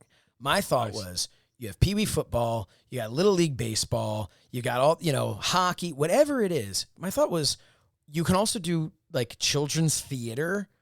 So I'm like, so you can do kids sports and you can do kids theater. Why can't you put those together? It's called kids professional wrestling, right? Right. That was my thought. It's great. So we ended up putting on the show, and I went to Bill Apter. The first couple of we'll call them studio shots. Basically, we took pictures. The first few pictures that we had with the championship belt, it was the championship office wrestling belt that Bill has. And I said to him, Bill, I was like, I got to have a real belt. Like, I have to have one, like for real, you know, really need to have this. And God bless my parents. I convinced them to let me like go into my savings and like pull out money and everything. And he contacted Reggie Parks and then gave me Reggie Parks' email. And then there was a guy that worked with Reggie who he passed away a few years ago. I can't remember his name. Ed Schumann. Yes, Ed Schumann. Thank you. And Ed was my contact to go back and forth. The guy was so cool. Gave me on the back of it. There's the plate that says TWF champion. He threw that in. Awesome. It's the logo, it's the coloring and everything. Of course I wanted it to look like the winged eagle. And it doesn't have like the bar on the side because that would have cost more money. So we they got it for $500, which is pretty cheap when you think about it. I mean, it's smaller. It's not fitting around my waist these days. But it was smaller. I got the Dusty extender. Yeah, right. But that's the belt. And I was 15 years old and we put on that show. At the gym, we got the chairs because we put it on the day of graduation. So they had graduation outside. So they had folding chairs that weren't getting picked up till the next day. So we took those chairs. Jim Kettner from the ECWA rented us his ring. It's amazing. And we put this whole thing together. And then that was June 18th, 1999 that we did this. October 9th, 1999, we did an event we called Beyond the Grave. And we did that at the Fort Washington Expo Center. And I still have hanging up, I have newspaper clippings from multiple newspapers that we were in all about this event. It was this awesome show we did. Fight TV actually aired a 20-year retrospective on that with me and Calvin and my friend Noah, who was one of the wrestlers there. And that was really, like, I talked to my brother and he got Calvin involved because Calvin was captain of the high school wrestling team. And I got my buddies from my school and we all kind of got together. And that's where like Matt Mangle, the guy I mentioned before, where we all became friends through that. And and some of us went on to actually become professional wrestlers. But it was a short-lived thing. We only did those 2 shows. I brought the company back later on when I was 18 and got an actual promoter's license, and we ran some other shows, and which is how I got to be friends with a lot of people who were in the business today, because when they were coming up in 2002, they were doing some shows with us. But that's so cool. Yeah, but that's the story, and I have that. I'm very proud of it because I look at it as like it's an accomplishment. And not many people have things like that. And I've always thought about getting like a bigger belt made to encompass the entire life of that, of any time we did something under the TWF name. But that belt is extra special. And it was, so it sits up there on the mantle. And there's more stories about it. But I don't know if I should tell them. Well, no, that's why I got the BWO belt made. Yep. It's just to commemorate my career, part of my a great part of my career. Exactly. And I went to Wildcat Championship belts. I was just scrolling through their page the other day, just dreaming. Yeah, they do all the WWE belts. Yep. There's some you can't blame him for because that's the art he was given. Right. But as far as design, he designed my belt from beginning to end, and it's awesome. He would send me update photos, which was awesome. He didn't have to do that, but definitely go to Reggie Parks is the OG belt maker, and then go to Andrew over at Wildcat Championship Belts and get some belts made, man, because he knocked it out of the park. He did like a special embossing and stuff like that. I have a dream of getting a belt made that is representative of all of this stuff I've been doing at this stage in my career. Like having like a side, like maybe I'll have like my S on there and have like a side plate with the Mind of the Meanie logo, a side plate with the So Says Shernoff logo, and on the ropes and stuff like that, just to kind of like, just for me, like you said, like just kind of look at it and be able to just art. Be like, belts are like, some really people look at oil paintings. I look at wrestling belts. Yeah, I agree. Like completely. I used to look at the UWF TV belt. Yep. But thank you for letting me share that. That was like, I hope that wasn't too long. Little trip down memory lane. No, it's great because it's there. I mean, it's been in the Meanie Toons. And it is. You got to let people know what give give the history of it. I mean, right next to it is the 2019 Shernoff Award that I gave myself for getting Jerry Lynn a picture on the AEW website. So amazing. Yeah. But to answer the question, belt I've held, a belt, and I mean this, there's a belt I've held at least 3 times, and it meant a lot to me, was the Steel City Wrestling Tag Team Championship. Norm Connors had a promotion in Pittsburgh called Steel City Wrestling, and I was tag team champion 3 times. Once with Stevie Richards, once with Nova, and once with Cactus Jack. And awesome. It doesn't get any better than that. No. You know, me and Stevie were tag champs first, and then Nova, and then Cactus, and all 3 times the wins were very special. And working for Steel City Wrestling was very special too, because that's basically where I started branching out. I started wrestling in Ohio, but I was working a lot for I got a lot of bookings throughout. So working for Steel City was like my first branching out. And what year were these when you held these? Actually, I was in ECW at the time, so like I would do shows like on weekends. I wasn't working for ECW, so it was probably like 95. So the Cactus Jack one was like right before Mankind? Yeah. He might have been Cactus Jack in WWE, because this might have been around the time he brought it back when he wrestled Triple H. Okay. I would have to look it up. I would have to fact check myself. But I started working for Norm in 95, and then there was these shows in Pittsburgh called the Deaf Wrestle Fest, and it was a benefit to the local school for the hearing impaired. Mm-hmm. So we would do fundraisers at shows, for that. For I'm blanking. Oh my God. Lord Zoltan. Okay, Lord Zoltan used to run these benefit shows for the deaf school, because his sons went there. And the first time me and Stevie won the tag belts was at the Deaf Wrestle Fest. And then I'm trying to remember where me and Nova won it, but I know me and Nova and me and Cactus both won them at he's running a show shows at this building called Sideshow Pizza. It was like a Chuck E. Cheese for adults kind of thing. Wow. And he would get a couple hundred people in there and stuff like that. So those, I think the one where me and Cactus won, I think it's on YouTube somewhere. I have to look it up. Well, thank you guys for sending those over to at Mind of the Meanie on Twitter, and we're gonna run through a couple here on our Facebook.com/Mind of the Meanie. Like I said, today there are some times where we'll say, "Hey, ask Meanie," and we get 2 or 3 come in. Man, we got I think over 10 questions came in for today. Which is a lot, because people are asking questions every single time. So that's great. But hey, they're there, not going anywhere. We'll get to them eventually. Like I said, we got a show again tomorrow. So let's start with this one. Jackie Garner writes, "Did you enjoy working for 1PW when you came to the UK?" Oh, absolutely.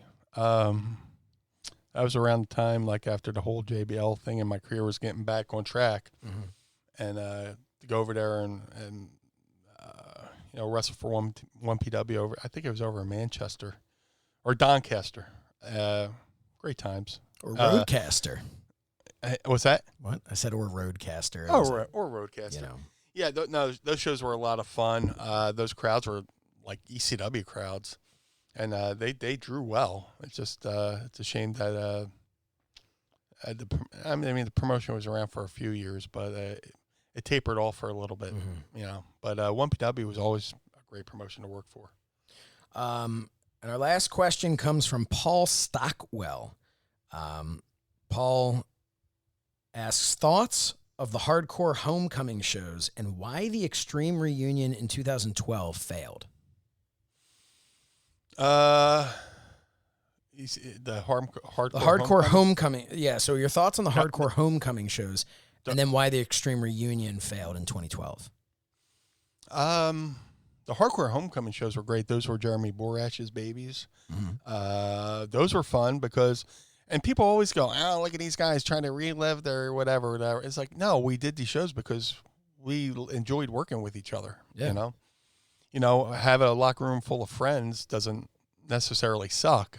So why do you get together every once in a while with your buddies from college or high school or whatever? Like people all around the world relive their glory days for the rest of their lives. That's what if they're lucky enough, So yeah, these shows were great, and throughout a couple of them are on YouTube. I think the one from Cleveland is on YouTube or something like that. A lot of fun. Working for Borash was great, and getting to work with Tracy Smothers every night was great. Again, the reason why, and for was the Extreme Reunion in 2012. Why did that fail? I mean this was documented in that Barbed Wire City documentary. The first show, I mean, it drew 3,000 people, and they could have had something like really cool. But there's a lot of issues with the first show. The first show that drew 3,000 people, they could have, used that as a launching pad.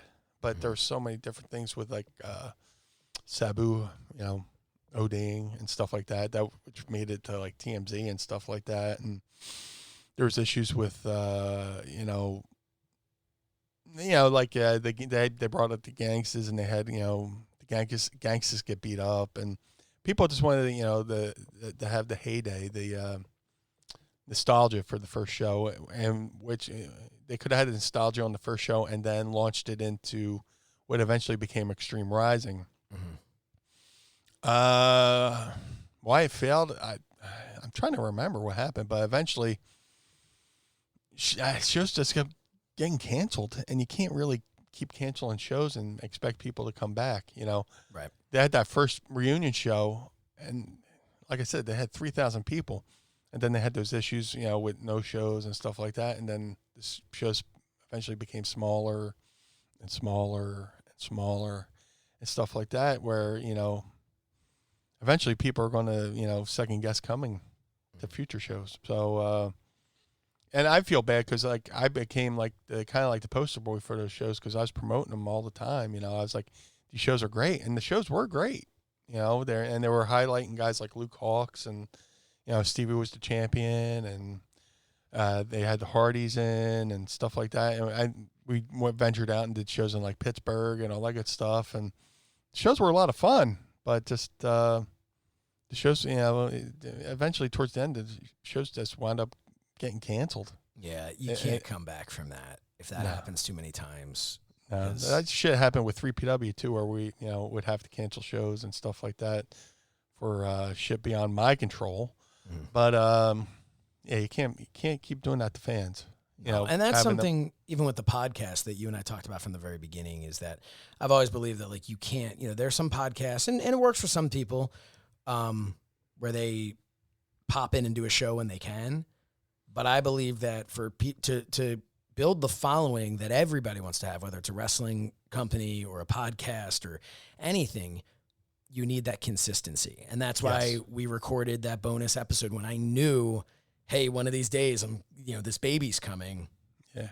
We had that episode in the can so that we could do it. Because I think you just have to. Yeah. And unfortunately, I'm sure there are a million reasons, and depending on who you ask, I'm sure you'd get a bunch of different answers of why it went out of business. But yeah.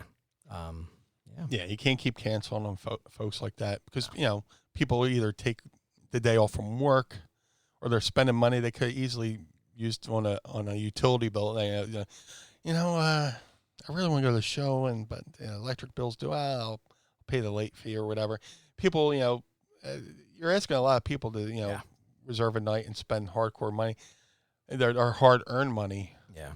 To leave the house. Leaving the house sucks. I mean, it's easy to just sit home and watch Netflix, but they get people to come out amongst other strangers and enjoy a wrestling show. That you build a lot of trust. You're asking people to do a lot. So you can't keep dicking the fans over like that. No. And we hope that you don't feel dicked over by the past 3 hours. Looks like we hit just about 3 hours here.